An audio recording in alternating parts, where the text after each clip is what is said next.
रासे रटते रहो, ध्यासे कर लो ध्यान। और जी। रावण था के बीच में बसे कृष्ण भगवान, राधे राधे। श्री बांके बिहारी जी को प्रकट किया। और आज उन प्रेम स्वरूप के दर्शन आज हम श्री वृंदावन धाम में बांके बिहारी मंदिर में करते। ये जो भाव है ये आपके श्रीअंग में, आपकी बॉडी में रोंगटे खड़े कर देते। यह सुंदर श्याम सलोना है, ब्रज का एक खिलौना है। जीवन में कि वहाँ पे कोई जानवर भी नहीं रहते, तो और अगर कोई गलती से रह जाता है तो या तो वो पागल हो जाता है, या क्या ये सच है? ठाकुर जी कभी भी अपने भक्त को, अपने दीवाने को, अपने प्रेमी को, अपने लाडले को, अपने बच्चे को कभी भी वो इस कंडीशन में नहीं डालेंगे। लेकिन सहचरी भाव में राधा रानी आ जाती, जब सहचरी भाव में राधा रानी आ जाती है तो ठाकुर जी का जो प्रेम है वो अपार हो जाता है। बादलों का और बिजली का वो एक मिलन है, बादलों और बिजली का, यानी राधा और कृष्ण का, जिसमें पूर्ण रूप से समाये ना ये ऊपर ना नीचे, पूर्ण रूप से बिहारी जी में जो है राधा और कृष्ण समाये। राधा रानी बिहारी जी को निहार रही है, बिहारी जी राधा रानी को निहार रहे हैं, और स्वामी हरदास जी दोनों को निहार रहे हैं। बिहारी जी भी भैया देखो, अगर किसी को सुख देकर है तो उसको दुखी नहीं करेंगे। वृंदावन सो वन नहीं, नंद गांव सो गांव, वंशी वट सो वट नहीं, और कृष्ण नाम सो। नमस्कार दोस्तों, स्वागत है आपका ज्ञान पॉडकास्ट में। आज मैं आपके लिए एक बहुत ही रोचक और आध्यात्मिक का विषय लेके आई हूँ, जिसमें हम सभी कहेंगे राधे राधे। तो आज हमारे साथ हैं श्री बांके बिहारी मंदिर के अंग सेवी श्री नितिन गोस्वामी जी, जिनसे हम जानेंगे बिहारी जी के बारे में। तो नितिन जी, बहुत बहुत स्वागत है आपका हमारे पॉडकास्ट में। श्री कुंज बिहारी श्री अरदास, राधे राधे, बहुत बहुत धन्यवाद आपका। और आज श्री बांके बिहारी जी महाराज की विभिन्न सेवाओं के बारे में, श्री बांके बिहारी जी महाराज की विभिन्न लीलाओं के बारे में चर्चा करेंगे, ताकि जो भक्तों का अटूट विश्वास, अटूट प्रेम ठाकुर जी से जुड़ा है वो आगे भी ऐसे ही जुड़ा रहे। और इसीलिए हम चाहते हैं कि इसके माध्यम से जितने भी लोग हमारे व्यूअर्स को मैं आज जो है वो भक्त का नाम दूंगा, कि जितने भी भक्त लोग बिहारी जी के, श्री बिहारी जी महाराज के आज इसको सुनेंगे, और राधा रानी और श्री बिहारी जी पर अपना जो प्रेम है उसको अटूट बनाए, अपना जो विश्वास है उसको अटूट बनाए। जी, तो नितिन जी, सबसे पहला मेरा प्रश्न है कि बांके बिहारी मंदिर की स्थापना कब हुई और कैसे हुई? देखिए, स्वामी हरदास जी महाराज ने श्री बांके बिहारी जी को अपनी रस साधना से, अपने संगीत की साधना से प्रकट किया है। स्वामी हरदास जी के बारे में मैं थोड़ा सा बात करना चाहूंगा कि स्वामी हरदास जी महाराज का जो जन्म है वो हरिदासपुर में हुआ है, अलीगढ़ के पास हरिदासपुर में, जो कि पहले खैर के नाम से जाना जाता था। वहां पर उनके पिताजी ने जो है खैरेश्वर महादेव की स्थापना करी, वहां पर उन्होंने खैरेश्वर महादेव की स्थापना करी, मंदिर का निर्माण कराया। लेकिन स्वामी हरदास जी महाराज का जो जन्म हुआ वो संवत चलते थे, और संवत 1535 में हुआ। उसके पश्चात स्वामी हरदास जी महाराज 1560 संवत में वृंदावन धाम आए, और उन्होंने जो है यमुना तट के किनारे जो है भजन करने लगे। अपने भजन साधना से, अपनी रस साधना से, अपनी संगीत की साधना से उन्होंने श्री बांके बिहारी जी महाराज को 1562 में प्रकट किया संवत।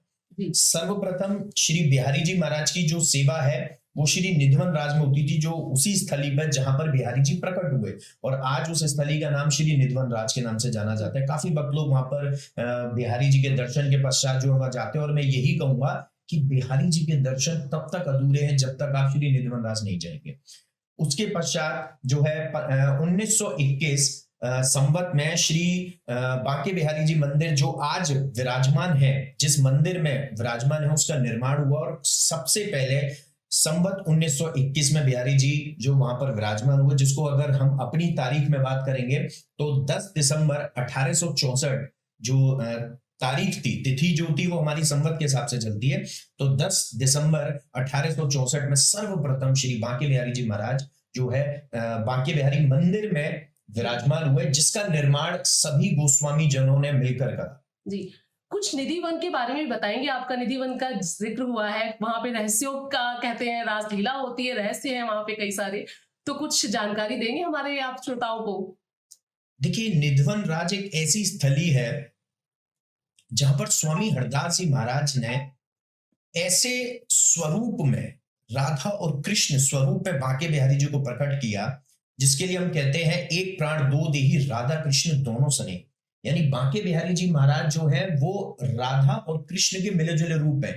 और ऐसा नहीं है परंपरागत रूप से हम जो सेवा करते हैं बिहारी जी महाराज की, वो ठाकुर जी के, बिहारी जी के हृदय पर राधा रानी को विराजमान करते हैं। लेकिन अगर मैं परंपरागत रूप से सेवा के अलावा बात करूं तो पूर्ण रूप से राधा और कृष्ण जुड़े, यानी कि अगर हम चरण भी देख रहे हैं तो वो चरण जो है सिर्फ कृष्ण जी के नहीं है, वो चरण भी बांके बिहारी जी के, राधा और कृष्ण के दोनों के के समान। अगर हम वक्ष स्थली देख रहे हैं, अगर हम उनका जो है मुखार बिंद देख रहे हैं, तो वो पूर्ण रूप से, जिसमें जो ठाकुर जी महाराज ने जो रंग दिया वो तो श्याम रंग दिया। इसीलिए श्री केलीमाल जी का जो पद है उसमें बांके बिहारी जी के लिए स्वामी हरदास जी ने लिखा, माई सहज जोड़ी प्रकट हुई, यानी कि ठाकुर जी महाराज के लिए उन्होंने बोला है कि जोड़ी प्रकट हुई है राधा और कृष्ण की, और ऐसे अद्भुत दर्शन कि जिसमें दोनों सम्मिलित हैं, जिसमें दोनों समाये हुए हैं, जिसमें पूरा का पूरा श्रीअंग जो है, दोनों का अंग अंग जो है वो सगुराई, चतुराई, सुंदरता वो इस तरीके से है कि बिहारी जी के जो दर्शन आप लोग करते हैं तो ऐसे अद्भुत दर्शन आपको पूरे संसार में कहीं नहीं मिलेंगे।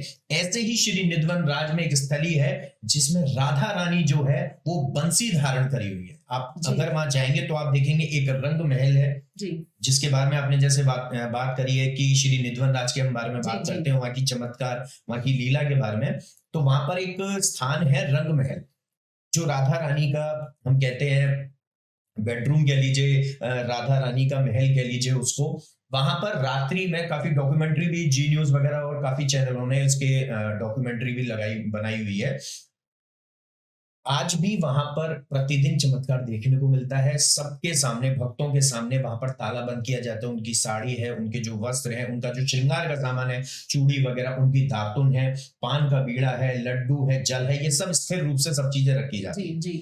लेकिन जब सुबह के वक्त 4 बजे 5 बजे, जब सर्दी और गर्मी के टाइम के हिसाब से जब वहां पर सबसे पहला ताला खुलता है और जब लाइट जला के वहां के दर्शन भक्तों को कराए जाते हैं, तो आज भी सारे जो उनके चीजें हैं वो इतर बितर रहती है, सब अस्त व्यस्त हो जाती हैं। दातुन यूज करी हुई मिलती है, पान का बीड़ा खाया हुआ होता है, लड्डू खाया हुआ होता है राधा रानी का, जो शेन का लड्डू होता है, जल पिया हुआ होता है, उनकी चूड़ियां बिखरी हुई होती है, उनकी साड़ी बिखरी हुई होती है, यानी कि ये राधा रानी अपना प्रतिदिन चमत्कार दिखाती है। और श्री निधवन राज एक ऐसा स्थान है जहां पर प्रतिदिन आपको राधा रानी और बांके बिहारी जी के, यानी ठाकुर जी के चमत्कार नजर आएंगे।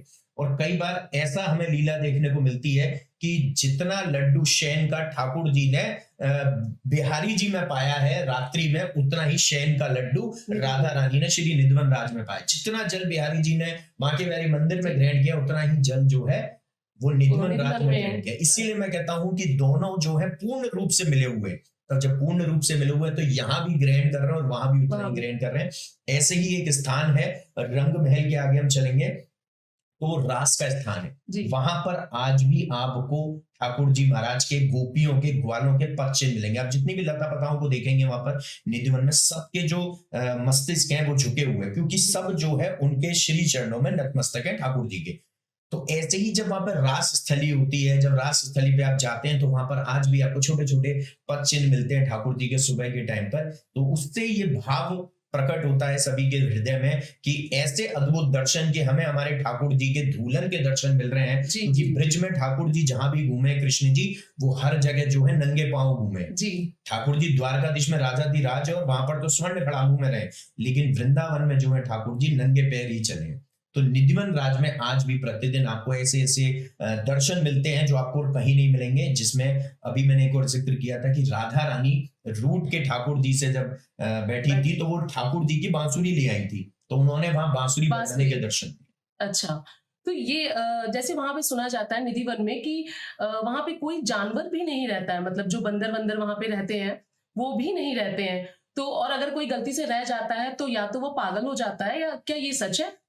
देखिए, सबसे पहले तो मैं इसका खंडन करूंगा एक चीज का, कि ये जो चर्चा चलती है, ये जो वार्तालाप चलती है, जो बातें चलती हैं कि ये व्यर्थ है, कि वहां पर कोई भी जो है अगर रह जाता है तो पागल हो जाता है। बिल्कुल नहीं। देखिए, ठाकुर जी कभी भी अपने भक्त को, अपने दीवाने को, अपने प्रेमी को, अपने लाडले को, अपने बच्चे को कभी भी वो इस कंडीशन में नहीं डालेंगे कि उसको जो है परेशानी हो। हाँ, क्या होता है वहां पर कि इफ इन केस, वैसे तो कुछ सब चीजें मतलब देखकर ही बंद किया जाता है, लेकिन अगर कोई वहां पर रह गया हो पहले, कभी बहुत साल पहले, तो उसको ये बिल्कुल नहीं पता कि कब उसको रात्रि में नींद आई और कब उसने सुबह उठा तो भोर में, तो उसको पता ही नहीं है कि मैंने रात में देखा क्या है। लेकिन ये नहीं है कि वो पागल हो जाते हैं। हाँ, पशु पक्षी जितने भी हैं वो सभी वहां से चले जाते हैं। इवन जो आसपास के जो घर हैं, जिनकी विंडो, जिनकी खिड़कियां उस तरफ हैं, वो भी रात्रि में अपनी खिड़कियों को बंद कर देते हैं और अपने बच्चों को भी धीरे धीरे समझा देते हैं। क्यों? क्योंकि वो जो समय है वो सिर्फ ठाकुर जी का अपना है। हमें उस समय में विघ्न नहीं डालना चाहिए, क्योंकि वो समय राधा रानी और कृष्ण जी इन दोनों का जो है रास का समय है, इन दोनों का क्रीड़ा का समय है, इन दोनों का खेलने का समय, इन दोनों का लाड़ का समय। तो उस समय में प्रणाम करें और उनको डिस्टर्ब नहीं करना जी। तो बांके बिहारी मंदिर में जो बिहारी जी हैं, इस रूप में कृष्ण भगवान क्या संदेश दे रहे हैं? देखिए, बिहारी जी महाराज ने सबसे बड़ा अगर संदेश अपने दर्शनों से देते हैं तो वो देते हैं प्रेम का संदेश। जी। स्वामी हरदास जी महाराज ने सहचरी भाव में ठाकुर जी महाराज को प्रकट किया। सहचरी भाव का मतलब है कि देखिए, भाव भी कई प्रकार के हैं, दर्शनों का भाव भी कई प्रकार के, सेवा का भाव भी कई प्रकार के हैं, जिसमें सबसे नीचे आता है दास भाव, कि जब हम अपने मालिक की सेवा कर रहे हैं तो हम उनके दास और दासी बनकर सेवा कर रहे हैं, तो हम कुछ उनसे मांगने की कंडीशन में नहीं है, हम सिर्फ उनकी जो है सेवा कर सकते हैं। वो हमें बदले में क्या देते हैं वो हम ग्रहण करते हैं। उसके बाद आता है मातृभाव। मातृभाव में माता बनकर, यशोदा मैया बनकर, जैसे यशोदा मैया ने सेवा करी, आजकल तो यशोदा मैया के नहीं बन सकते, लेकिन फिर भी जब हम मातृभाव में लेडीज जो है सेवा करती हैं ठाकुर जी को लल्ला के रूप में, तो मातृभाव में आता है कि भैया वो उसको अपना बच्चा बनाकर सेवा कर रही है, उसका लालन पालन, उसका खाने पीने का, ये सारी चीजों का ख्याल जो है वो एक बच्चे के रूप में कर रही है। कि जैसे अभी सर्दी का मौसम आ गया तो उनको छोटे छोटे ग्लव्स पहना दिए, उनको टोपा पहना दिया, उनको मोजे पहना दिए, उनको जो है रजाई उड़ा रहे हैं, तो उनको भोजन में जो है केसर का इस्तेमाल कर रहे हैं, रात में जो उनको दूध भोग लगा रहे हैं उसमें केसर डाल रहे हैं, सुबह जो उनको स्नान करा रहे हैं तो उसमें भी केसर का जल मिला रहे हैं, ताकि वो केसर की जो तासीर है वो गर्माहट दे ठाकुर जी को। श्रीअंग पे इत्र भी जो लगा रहे हैं वो भी सीजन के हिसाब से उनके तासीर जो है वो गर्म रहे, वो सारी चीजें कर रहे हैं। तो ये सारा जो भाव है ये मातृभाव में आता है। मातृभाव के ऊपर मैं जो स्थान दूंगा सखा भाव को दूंगा, कि भैया जब ठाकुर जी ने देखा कि भैया मेरे सखा खेलने के लिए आ गए, तो वो अपनी मैया की गोदी से उठ के सखन के संग चले गए। उसके बाद आता है सखी भाव।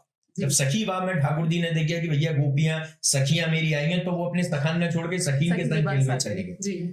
सखी भाव में जितनी भी सखियां हैं वो कांत रूप में ठाकुर जी की सेवा कर रही, वो कांत रूप में मार रही, यानी पति रूप। तो उनका एक स्वार्थ सिर्फ ये है कि वो ठाकुर जी से वही प्रेम एक्सपेक्ट कर रही हैं जो ठाकुर जी को वो दे रही हैं। यानी कि अगर वो उनको पति मान रही हैं तो ठाकुर जी से भी एक तरीके से वो प्यार पाना चाहती है, वो प्रेम पाना चाहती है जो पत्नी के लिए हो। लेकिन इससे भी ऊपर एक भाव आता है जिसमें स्वामी हरदास जी महाराज ने सेवा करी, वो है सहचरी भाव। इन किसी भी भाव में राधा रानी का वर्णन नहीं है, लेकिन सहचरी भाव में राधा रानी आ जाती है। और जब सहचरी भाव में राधा रानी आ जाती है तो ठाकुर जी का जो प्रेम है वो अपार हो जाता है। ठाकुर जी अभी तक सखियों के साथ खेल रहे थे, ठाकुर जी सखा के साथ खेल रहे थे, माता के साथ खेल रहे थे, लेकिन जब राधा रानी आ जाती है तो ठाकुर जी सबको छोड़ के राधा रानी के साथ चले जाते हैं। वहां पर उनका प्रेम निकल के आता है और वो जो अपार प्रेम है।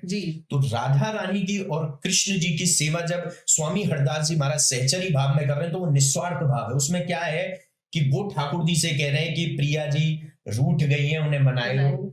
और ठाकुर जी स्वामी हरदास जी राधा रानी से क्या कह रहे हैं, ये नहीं कह रहे हैं कि भैया आप मना लो, नहीं, वो ये कह रहे हैं प्रिया जी, ये प्रियो जी हमारे ठाकुर जी कब से मना रहे हैं, अब तो मान रहे हैं। लाड़ दोनों का लगा रहे हैं, लेकिन रूठना राधा रानी को ही है और मनाना ठाकुर जी को। तो दोनों को जो प्रेम है उसका जो प्रसंग है, जो प्रेम है, जो रस है, उसका वो आनंद ले रहे हो सहचरी भाव में, निस्वार्थ भाव में, कि मुझे इसके बदले में कुछ नहीं चाहिए, सिर्फ आपके प्रेम के दर्शन मुझे हो रहे हैं। तो वही प्रेम के दर्शन हम सभी जनमानस को हो सके, उसके लिए श्री विट्ठल विपुल गोस्वामी जी ने, श्री विट्ठल विपुल जी ने स्वामी हरदास जी से अनुरोध किया कि आप जिन कुंजों में, जिन सघन कुंजों में दर्शन करते हैं, ये सभी जनमानस और ये ब्रज के और अलग बाहर बाहर के संत समाज के साधु लोग कैसे दर्शन कर सकते हैं, उसके लिए आप हमें बताएं। तो उसके लिए स्वामी हरदास जी महाराज ने श्री बांके बिहारी जी को प्रकट किया और आज उन प्रेम स्वरूप के दर्शन आज हम श्री वृंदावन धाम में बांके बिहारी मंदिर में करते हैं। और यकीन मानिए, जो कोई पहली बार भी आ रहा है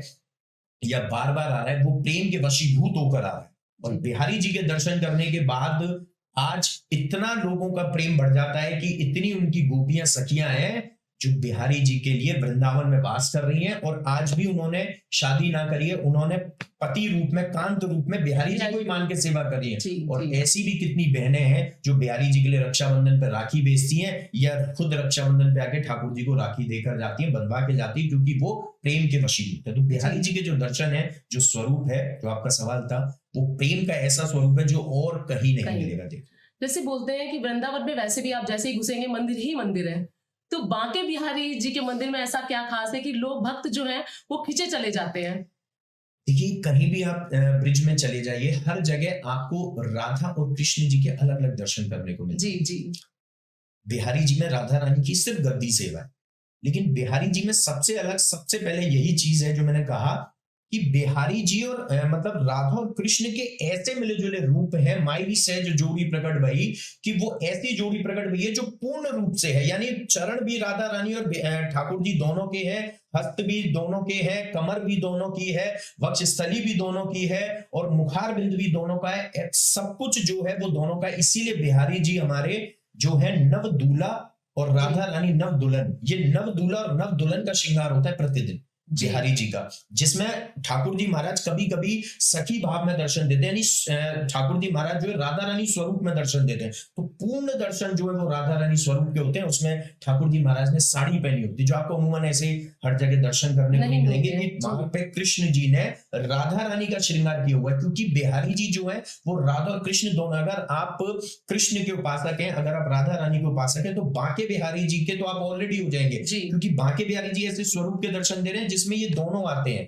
हम राधा रानी को पुकारते हैं तो कृष्ण जी अपने आप ही चले जाते हैं। ऐसे ही मैं बांके बिहारी जी के बारे में एक चीज और कहूंगा कि बांके बिहारी जी का जो प्रथम नाम है वो है कुंज बिहारी। बांके बिहारी जी नाम तो बाद में आया, लेकिन प्रथम नाम कुंज बिहारी है, क्योंकि ठाकुर जी महाराज कुंजों में विहार करके प्रकट हुए। ठाकुर जी महाराज सघन कुंज में प्रकट हुए। ठाकुर जी महाराज की जब सेवा करते हैं तो कुंजों से भी ऊपर एक चीज आती है, जिसको सेवा आती है, उसको बोलते हैं निवृत्त निकुंज। तो जब निवृत्त निकुंज में आप चले जाते हो, सेवा करते हो, जो हम श्रीअंग से भी जब बिहारी जी की इत्र मालिश करते हैं, उस वक्त इस दुनिया से ऊपर, इस समाज से, इस संसार से ऊपर, इस भौतिक चीजों से ऊपर हम एक लेवल पर चले जाते हैं जो अपर लेवल है, जिससे ऊपर कुछ नहीं है, वो निवृत्त निकुंज।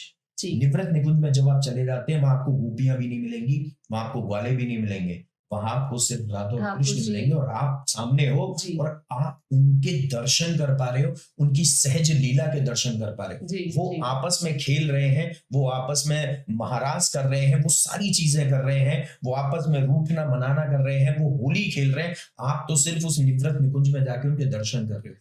और अगर बिहारी जी के इत्र मालिश के दौरान हम पुजारी लोग जब श्रीअंग पर उनके इत्र लगाते हैं और उनको वो ठंडक पहुंचाते हैं, उनको जो है वो राहत देते हैं कि भैया 4 घंटे सुबह, 4 घंटे शाम को दर्शन देकर भक्तों को आप थक गए, तो जब धीरे धीरे अपनी उंगलियों से, हथेलियों से उनके पैर दबा रहे हैं, उनके हाथ दबा रहे हैं, तो निवृत्त निकुंज में अगर वो सेवा करने का सौभाग्य मिल रहा है, तो ये परम परम परम सौभाग्य, जिसका हम परम आनंद उठाते हैं। तो जब आप उनकी सेवा करते हैं, आपको महसूस होता है कि जैसे हमारे हाथ पैर होते हैं एक, वैसे ही उनके भी हाथ पैर आपको लगते हैं कि कुछ अलग अनुभव होता है? देखिए, इसके लिए मैं अपना एक एग्जांपल देना चाहूंगा इस चीज के लिए।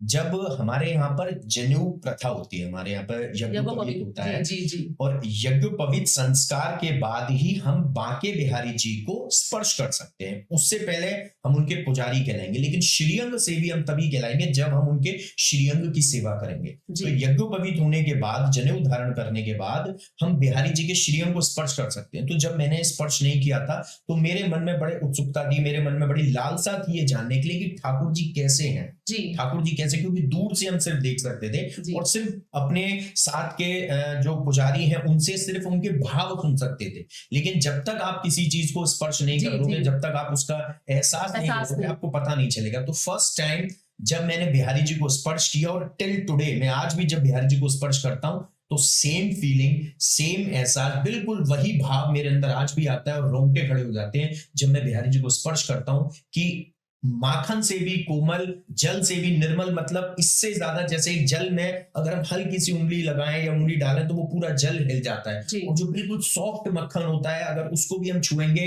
तो बिल्कुल चिकनाई सी आती है। तो ऐसा लगता है कि इससे ज्यादा सॉफ्टनेस किसी चीज में नहीं है और इससे ज्यादा जल में नहीं है। तो जब उनको स्पर्श करते हैं श्री बिहारी जी को, तो ऐसा लगता है कि भैया न्यू बॉर्न बेबी, जैसे हम कहेंगे ना, उससे भी ज्यादा बिहारी जी कोमल है और निर्मल है। और ये जो भाव है ये आपके श्रीअंग में, आपकी बॉडी में रोंगटे खड़े कर देता है कि भैया ऐसे अद्भुत दर्शन, ऐसे अद्भुत स्पर्श करने का परम सौभाग्य कहीं नहीं मिल सकता। तो मैं यही कहूंगा कि जब भी आप अपने घर में, अगर आप बिहारी जी के इसी एहसास को पाना चाहते हैं, तो आपके पॉडकास्ट के माध्यम से मैं कहना चाहूंगा कि जब भी आप बिहारी जी महाराज के इस एहसास को पाना चाहते हैं कि आपको भी ठाकुर जी ऐसे दर्शन दें, तो 45 दिन का एक ठाकुर जी से विनम्र निवेदन करके 45 दिन की कॉन्टिन्यूस डेली प्रतिदिन इत्र सेवा रख लीजिए आप अपने घर में अपने लड्डू गोपाल जी की। आपको 45वें दिन ठाकुर जी महाराज या तो स्वप्न में आके उसको एहसास करा के जाएंगे, या आपके लड्डू गोपाल जी के रूप में ही आपको ऐसा एहसास होगा। जरूरी नहीं है कि 45वें दिन हो, आपको 41वें डेज हो सकता है, आपको 30वें दिन भी हो सकता है, किसी भी दिन हो सकता है,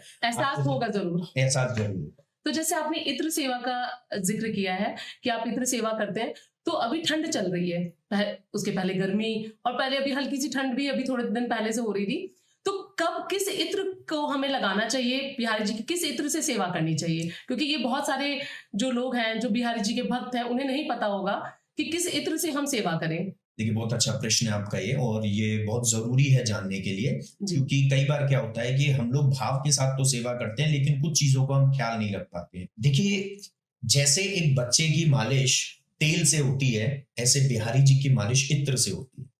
और जैसे बच्चे की मालिश हम तेल से सीजन के हिसाब से करते हैं, ऐसा नहीं है कि हम अभी सर्दी चल रही है तो उसको ठंडक पहुंचाने वाली किसी ऐसी चीज से कर दें, तो ऐसे ही बिहारी जी के साथ भी है। अब जैसे हम लोग गर्म पानी से नहाते हैं तो हम लोग क्या करते हैं, ठाकुर जी के लिए तो यमुना जल आता ही है ताजी, लेकिन उसमें हमें सर्वप्रथम जो है केसर का जल मिलाना पड़ता है। केसर को घोट के आप उसका जल बना लीजिए और उसको मिलाइए, ताकि उसकी तासीर गर्म रहती है, वो ठाकुर जी के श्रीअंग पर गर्माहट दे। अब आते हैं इत्र की बात। जब स्नान के बाद हम इत्र बिहारी जी को लगता है, फिर बिहारी जी को सुबह, और फिर दोपहर में शयन के वक्त इत्र लगता है, फिर ऐसे ही शाम को स्नान के बाद एक बार इत्र लगता है बिहारी जी को, और रात्रि में शयन के वक्त तो लगता ही लगता है। ये 4 टाइम इत्र बिहारी जी की सेवा होती है। तो इन 4 टाइम में सीजन के हिसाब से हमें करना चाहिए। जैसे आपको दिख रहा है कि ज्यादा सर्दी नहीं है, ज्यादा गर्मी नहीं है, आप गुलाब का इस्तेमाल कीजिए। आपको नजर आ रहा है जैसे अभी सर्दी चल रही है, तो आप हिना का इत्र लीजिए, आप केसर का इत्र लीजिए, आप शमामा का इत्र लीजिए। ये वो इत्र हैं जिनकी तासीर जो है गर्माहट पहुंचाती है। हिना और केसर, ये इसमें रू हिना रू केसर भी ऐसे इत्र आते हैं जिनकी क्वालिटी भी बहुत अच्छी होती है और वो प्योर होते हैं। और वो बिहारी जी को आप अगर अपने हल्के से यहाँ लगा ले, यहाँ लगा ले, मस्तिष्क पे लगा ले, गले पे लगा ले, तो आपको भी एहसास हो जाएगा कि वो कितनी गर्माहट दे रहा है। और इत्र की प्योरिटी पहचानने के लिए सबसे बड़ा अच्छा तरीका है कि आप अगर अपनी पलकों पर एक बार उसको लगा लेंगे तो वो जलन नहीं करेगा। ऐसे ही जब सीजन गर्मी का आ जाता है तो आपको वो हिना और केसर का इत्र उसको चेंज करके आप जो है खस का लीजिए, और खस में भी अच्छी क्वालिटी में आता है रू खस। रू खस का इत्र लीजिए, वो इतनी ठंडक पहुंचाता है ठाकुर जी के श्रीअंग पे। केवड़ा का इत्र लीजिए। तो ये कुछ इत्र हैं, और भी कई इत्र हैं जो आप इत्र की दुकान पे शॉप पर जाएंगे तो आप उनसे चेक भी कर सकते हैं क्वालिटी, और सीजन के हिसाब से इत्र लीजिए जो गर्माहट पहुंचाए, ताकि ठाकुर जी महाराज की किसी भी सेवा में आपके द्वारा त्रुटि ना हो। जी, इत्र सेवा करते हुए कभी भी आपको ये महसूस हुआ कोई चमत्कार बिहारी जी का जो आप शेयर करना चाहें हमारे श्रोताओं से? देखिए इत्र सेवा करने के टाइम सबसे बड़ा चमत्कार मेरे लिए यही है कि मैं जब भी प्रतिदिन, अगर मैं कभी जब भी सेवा में होता हूँ, उस पल जिस पल में ठाकुर जी को इत्र लगाता हूँ, मुझे एक अनोखा और एक अद्भुत और एक नया एहसास ठाकुर जी नव एहसास कराते हैं स्पर्श का। जब मैं बिहारी जी को स्पर्श करता हूँ, कभी ऐसा लगता है कि भैया किशोर अवस्था में ठाकुर जी, लेकिन है वो बिल्कुल वही निर्मल और कोमल। मतलब चाहे वो किशोर अवस्था में हो, चाहे वो बाल स्वरूप में हो, किसी भी अवस्था में हो, ठाकुर जी वो एहसास कराते हैं कि उनसे ज्यादा निर्मल कोमल नहीं है।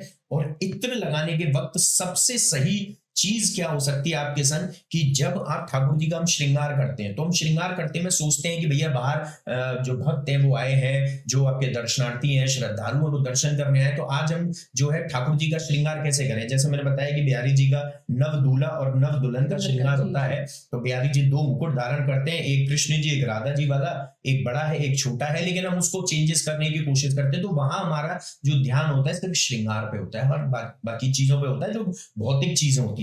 लेकिन जब आप अपने घर में भी या बिहारी जी की जो मित्र मालिश करते हैं, वो पल सिर्फ ऐसे होते हैं जहां मैं और मेरे प्रभु, जहां मैं और मेरे बांके बिहारी। तो उस वक्त हमारे मन में जो भी भाव आता है, आपको कुछ मांगना है, आपको कोई शिकायत है, आपको कोई खुशी अपनी ठाकुर जी से शेयर करनी, आपको अपने दुख, अपने संकट, अपनी परेशानी, अपने कष्ट उनको बताने, जी। सबसे सही समय है जब आप उनको चलो। राहत पहुंचा रहे, जब आप उनके हाथ पैर दबा रहे हो, जब आप उनको ठाकुर जी महाराज की सेवा कर रहे हो, उस वक्त ठाकुर जी से अपने भाव प्रकट कीजिए। आप कोई उनके लिए पद गा दीजिए, आप कोई उनके लिए सवैया गा दीजिए, जैसे कजरारी तेरी आंखन में क्या भरा हुआ कछु टोना है, तेरो तो हसन औरन को मरन, बस जान हाथ से धोना है। क्या खूबी ये हुस्न बयान करूं, यह सुंदर श्याम सलोना है, ललित किशोरी प्राण धन जीवन, ब्रज का एक खिलौना है, ब्रज का एक खिलौना है। इसका भावार्थ है, कजरारी तेरी आंखन में क्या भरा हुआ कछु टोना है, यानी ठाकुर जी के नेत्र जो हैं, आंखें जो है कजरारी हैं, उनमें ऐसा क्या टोना, ऐसा क्या जादू भरा है। कजरारी तेरी आंखन में क्या भरा हुआ कछु टोना है, तेरो तो हसन औरन को मरण, बस जान हाथ से धोना है। भैया तू तो मुस्कुरा दे वे भाके, पर औरन को मरनो है जाए, तेरे भक्तन को मरनो है जाए, कि ऐसी मुस्कान देकर जो कभी दुनिया में, कभी संसार में कहीं ना देगी, और जान हाथ से धोना है। भैया वो अपनी जान तक नौछावर कर देते ठाकुर जी को। कजरारी तेरी आंखन में क्या भरा हुआ कछु टोना है, तेरो तो हसन औरन को मरण, बस जान हाथ से धोना है। क्या खूबी ये हुस्न बयान करूं, यह सुंदर श्याम सलोना है। इस सुंदर श्याम सलोने की क्या खूबी मैं बयान करूं, उनके हुस्न की खूबी क्या बयान करूं, उनके ठाकुर जी के श्रृंगार की क्या खूबी बयान करूं, क्योंकि ऐसो श्याम सलोना जिसमें राधा और कृष्ण दोनों समाये हैं, तो शब्द छोटे हैं, शब्द ना है हमारे पास जब हम ठाकुर जी के हुस्न की खूबी को बयान करें। यह ललित किशोरी प्राण धन जीवन, यह ब्रज का एक खिलौना है। ललित किशोरी प्राण धन जीवन से अर्थ यहां पर है कि ललिता सखी जो राधा रानी की प्रिय सखी थी, वो स्वामी हरदास जी अवतरित हैं ललिता किशोरी जी के, ललिता सखी के। तो ललित किशोरी के प्राण धन जीवन है, यानी स्वामी हरदास जी के जो प्राण है वो बिहारी जी हैं। स्वामी हरदास जी के जो सब कुछ है, उन्होंने अपना नौछावर कर दिया, अपना पूरा जीवन, अपना जप, अपना तप, अपनी संगीत, अपनी साधना, अपना रस धार साधना, अपना सब कुछ, अपना जीवन उन्होंने अपने प्राण तक बिहारी जी को अर्पण कर दिए, और उस बिहारी जी को अर्पण कर दिए जिसके लिए हम कहते हैं ललित किशोरी प्राण धन जीवन, यह ब्रज का एक खिलौना है। बाकी बिहारी जी को ब्रज का एक खिलौना कहा जाता है जी। तो ठाकुर जी महाराज की इत्र की वक्त ऐसी सवैया, और नहीं तो भैया सीधे सीधे एक भजन गा दो ठाकुर जी के लिए, और नहीं तो एक प्रेम पूर्वक कोई गानो ही गा दो। बिहारी जी बासु प्रसन्न रह जाएंगे, आपके लड्डू गोपाल जी बासु प्रसन्न रह जाएंगे। कोई ऐसा गाना गा दो कि भैया जहां में आपको प्रेम, आपको भाव उनके लिए प्रकट है रहो, और यकीन मानो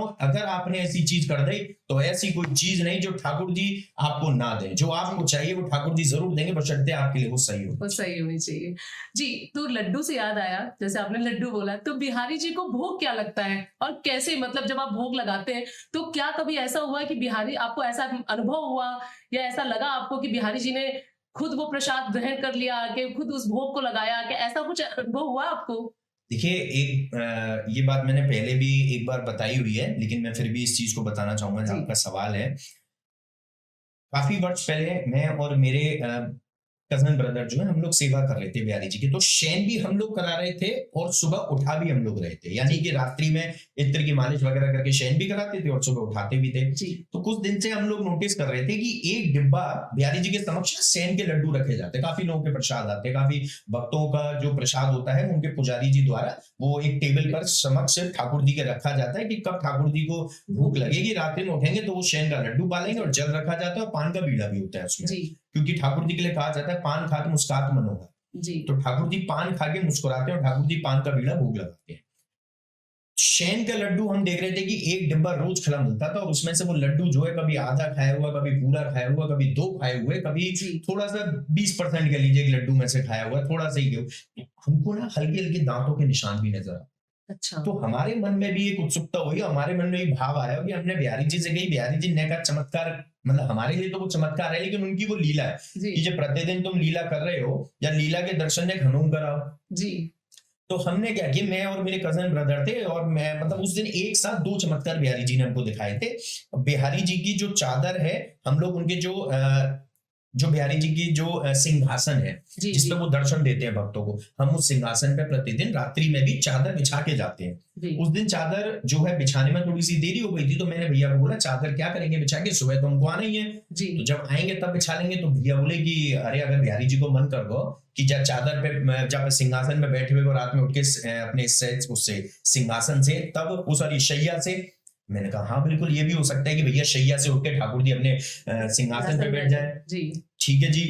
तो उन्होंने चादर बिछाई और मैंने चमत्कार देखने के लिए, लीला देखने के लिए उस एक बॉक्स के ऊपर बाकी के 5-6 बॉक्स रख दिए जो जी। और आते थे जी कि अब पाओ तुम कैसे पाओ। तो ये भाव के साथ हम जी। लोग चले गए, जी प्रणाम किया, हाँ। नतमस्तक हुआ। जाने के वक्त हम लोग बिहारी जी से माफी भी मांगते हैं कि प्रभु जब कोई गलती हो गई हो जी, तुम भूल क्षमा के कर दियो। और सबसे बड़ी बात मैं आज आपको बताऊं आपके पॉडकास्ट के माध्यम से कि स्वामी हरदास जी ने बाकी बिहारी जी से वचन लियो कि मेरे बच्चन से अगर कुछ गलती है जाए तो उन्हें क्षमा कर दियो। तो बिहारी जी क्षमा कर दे में, और हमें ही ना है वो सब बच्चन ने कर दे। अगर आपसे भी कोई गलती हो जी। जाएगी, आप जाकर एक बार ठाकुर जी से नतमस्तक होके मन से, दिल से, तन से जी आप उनको प्रणाम करके अगर उनसे माफी मांगेंगे ना उस पल के लिए, उस चीज के लिए, उस जी जी परेशानी के लिए या जो संकट आपके ऊपर आया, यकीन मानिए राधा रानी के कहने पर ठाकुर जी कभी मना नहीं करते। तो राधे राधे कहते राधे हुए राधे सारे कहते ही माफी मांगी। माफी मांगते हैं। जी तो जब हम बाहर चले गए और उसके बाद जब सुबह रात भर दिमाग में यही चीजें चलती रही कि भैया प्रभु कैसे मिलेगी, लीला दर्शन करने हैं, हाँ खुद के जब इतनी होती है गूज़बम्स आने लगते हैं, नींद भी नहीं आती है, एक मतलब आंखों से आंसू बस रह गए थे, आंखों से आंसू नहीं आए थे रात्रि में, बाकी सारी भाव जो है अंदर ही अंदर उमड़ने लगे थे जी सैलाब की तरह। जब सुबह मैं पहुंचा और मैंने सर्वप्रथम प्रणाम किया और मैंने देखा तो भैया वो जब ठाकुर जी महाराज की जो टेबल पर जो लड्डू रखे गए थे, बाकी के 5-6 बॉक्स एज इट इज यू रखे हुए हैं जैसे किसी ने हाथ से रखा हो, और वही सबसे नीचे वाला डब्बा जो कि रोज खुल रहा था वो खुला हुआ था और उसमें से लड्डू खाया हुआ था आधा। अब वो आधा लड्डू हमको मिलता है, दूसरा चमत्कार यहाँ पे कि वो मिलता है सिंहासन पे। यानी बिहारी जी ने ये दर्शन दिए कि देखो तुम मेरे लिए वो लड्डू रख के गए, वापस तुमने चिन दिए, मैंने वो हटाए दिए, सब रोज रोज ना हटाऊंगा, आज हटा दिए तो मैं लीला के दिखा दी, जी जी वो हटाए दिए हैं। और बाकी बाद वो लड्डू मैंने खाया और जैसे वो दूसरा पुजारी कह रहा होगा तेरे भैया तो बाय की सिंहासन पर चद्दर बिछा दे, मैं क्या पता बिहारी जी आके बैठ जाए, जी, जी। तो लो भैया मैं बिहारी जी बैठ गए महाराज जो है अपने सिंहासन पे बैठ गए, अपनी शैया पे से उठ के। जी जो उस वक्त वो दर्शन करे लीला जी, के, जी। आंखों से आंसू जो रुके हुए थे रात भर से वो बहने लगे, अश्रु धारा आने लगी, और वो आंसू जो है वो अश्रु धारा जो है इतनी खुशी के थे, अपार खुशी के कि प्रभु सबसे पहले तो आपने हमें अपना श्रीअंग से भी बनाया, उसके बाद प्रभु आपने हमें अपने दर्शन के लिए, इस दर्शन के लिए, ये जो लीला के दर्शन है इसके लिए आपने हमें कृपा पात्र बनाया, वरना जरूरी नहीं था कि हम ये चीज करके जाए ठाकुर जी हमें दर्शन दें। ठाकुर जी को भी पता था कि इनके मन में सच्चाई है, ये सच में इस एक अद्भुत लीला के दर्शन करना चाहते हैं तो इनके जरूर कराने चाहिए। और मैं यकीन मानिए बिहारी जी प्रतिदिन अपने सच्चे भक्तों के साथ प्रतिदिन चमत्कार करते, सिर्फ समझने आना चाहिए। जी जी आप एक बार लाइव सेशन ले रहे थे, कर रहे थे मतलब, तो उसमें भी एक लीला हुई थी, उसके बारे में जरा सा अपने भक्तों को बताएंगे। देखिए कोविड के वक्त पर जब सभी भक्त लोग दर्शन करने नहीं आ सकते थे तो सेवा तो पद्धति जो है परंपरागत रूप से चल रही थी जी। तो उस दौरान हमने अपना चैनल बनाया, यूट्यूब पर भी, फेसबुक पर भी, इंस्टाग्राम पर भी, मेरे बांके बिहारी जी के नाम से। तो मेरे बांके बिहारी पेज से हमने लाइव सेशन शुरू किया। तो हम लोग जो है लाइव सेशन चल रहा था हमारा, और उस लाइव सेशन में राजभोग का समय हो रखा था और विराम होने वाला था बस, कि जैसे प्रभु ने पूरा प्रसाद पा लिया, लाइव सेशन हम पूरा करते थे जो 20-25 मिनट का जितनी देर का भोग आता है उतनी देर का। समक्ष खड़ा था मैं, बिहारी जी के फूल बंगले थे, सामने प्रसाद है, पर्दा लगा हुआ है, पहले छोटा पर्दा फिर बड़ा पर्दा, बिल्कुल नीचे खड़े हैं, शांत है क्योंकि भक्त है नहीं, कोई शोर शराबा नहीं था, कोई कुछ भी ऐसा तरीका नहीं था, बड़े शांत भाव से नीचे पद चल रहे हैं, ठाकुर जी के जो भोग के पद होते हैं वो चल रहे हैं। लाइव सेशन में ही अचानक से कुछ चीज गिरने की आवाज आई, मेरे को साउंड अच्छे से सुनाई दिया। मैंने उस लाइव सेशन में पूछा भी भक्तों से कि क्या मेरे को ही सुनाई दे रहा है या आप लोगों को भी कुछ सुनाई दिया। काफी लोगों ने बोला कि हाँ हमें भी कुछ सुनाई दिया है। मैंने कहा जी ये बिहारी जी की कुछ ऐसी लीला हो सकती है, जो मन में एक अचानक से आया, एक उमड़ के भाव आया कि ये एक ऐसी लीला हो सकती है जो आज शायद ठाकुर जी सबको दिखा दे। जैसे ही वो भोग पूर्ण हुआ, तो जब गेट खोलने के लिए मैं सबसे आगे गया, वहां से कैमरा लेके, मैं दर्शन बिहारी जी के तो नहीं कराता हूँ कभी, लेकिन वहां से लेकर जब मैं सीधा लाइव सेशन चल रहा है और जब नीचे ठाकुर जी के वहां देखी ऊपर टेबल पर, तो वहां पर कटोरी नहीं थी जो बिहारी जी के जल के लिए, हम जब बिहारी जी को भोग रखकर जाते हैं तो आचमन करा के जाते हैं और उस कटोरी में जल होता है, वो आधी कटोरी जल से भरी होती है, आधी वापस आके बढ़ते हैं, तो वो आचमन कराकर हम ठाकुर जी का रख कर गए थे, यानी कि वो गिरने का कोई सवाल नहीं उठता, बिल्कुल सिंहासन पे उनके समक्ष रख कर गए थे। वहां पर मैंने देखा कि वो कटोरी जो है वहां ऊपर नहीं है, जब नीचे की ओर फोन को देखा तो वो कटोरी नीचे गिरी हुई थी और उसमें वो जल बिखरा हुआ था, यानी कि ठाकुर जी महाराज ने ये दर्शन दिए, ये भाव, ये लीला के, कि जब एंड के वक्त, जब विराम के वक्त, जब भोग हो रहा था, तो जब प्रसाद पाने के वक्त, भोग पाने के बाद जब उन्होंने जल ग्रहण किया तो वो हाथ से छूट गई कटोरी। और ऐसे ही चमत्कार ठाकुर जी ने अपनी वक्ष स्थली पर दूध भात का दर्शन दिए, यानी कि दूध भात जो है उनकी वक्ष स्थली पर हमको मिला था, जिसमें चावल और दूध दोनों थे। जब बिहारी जी दूध भात पा रहे थे तो भैया वो टपक गो थोड़ा तो वक्ष स्थली पर पोशाक पड़ते, तो जो उस पोशाक धारण जिस भक्त के द्वारा हुई होगी उसकी भी क्या किस्मत होगी कि स्वयं सिर्फ बिहारी जी ने उस पर जो है उसको श्रीअंग से नहीं लगाया पोशाक को, बल्कि अपनी झूठन भी उस पोशाक पर डाली है। तो जिस वक्त ठाकुर जी ने अपनी झूठन, अपना दूध और भात यानी दूध भात जब उस पर गिरा, तो यकीन मानिए, मैं कहता हूं कभी जीवन में उस भक्त के यहाँ पर अनाज की कमी हो ही नहीं सकती है, कभी नहीं हो सकती है। और वो भक्त अगर दुनिया के हजारों लोगों में बांट दे तब भी कहां से आ जाएगा अनाज उसको भी नहीं पता होगा। उस वक्त बिहारी जी के जो पूरे लाइव सेशन में लोगों ने दर्शन किए, बहुत सारे मैसेजेस आए थे हमारे पास, बहुत सारे लोगों की कॉल्स आई थी जिनके पास नंबर था कि प्रभु के दर्शन ऐसे कभी नहीं मिले, बिहारी जी का चमत्कार, बिहारी जी की लीला के दर्शन कभी ऐसे नहीं मिले। और यकीन मानिए मैंने भी कभी ऐसे दर्शन नहीं किए कि लाइव सेशन के दौरान बिहारी जी की कटोरी नीचे गिरी हुई थी, फिर उसको मैंने वापस धोया और वापस से ठाकुर जी को जल पे मारा। तो ऐसे कई चमत्कार आपको मंदिर में रोजाना देखने को मिलते रहते हैं। जैसे आपने सेवा की बात करी, तो वहां भक्त किस तरीके की सेवा कर सकते हैं?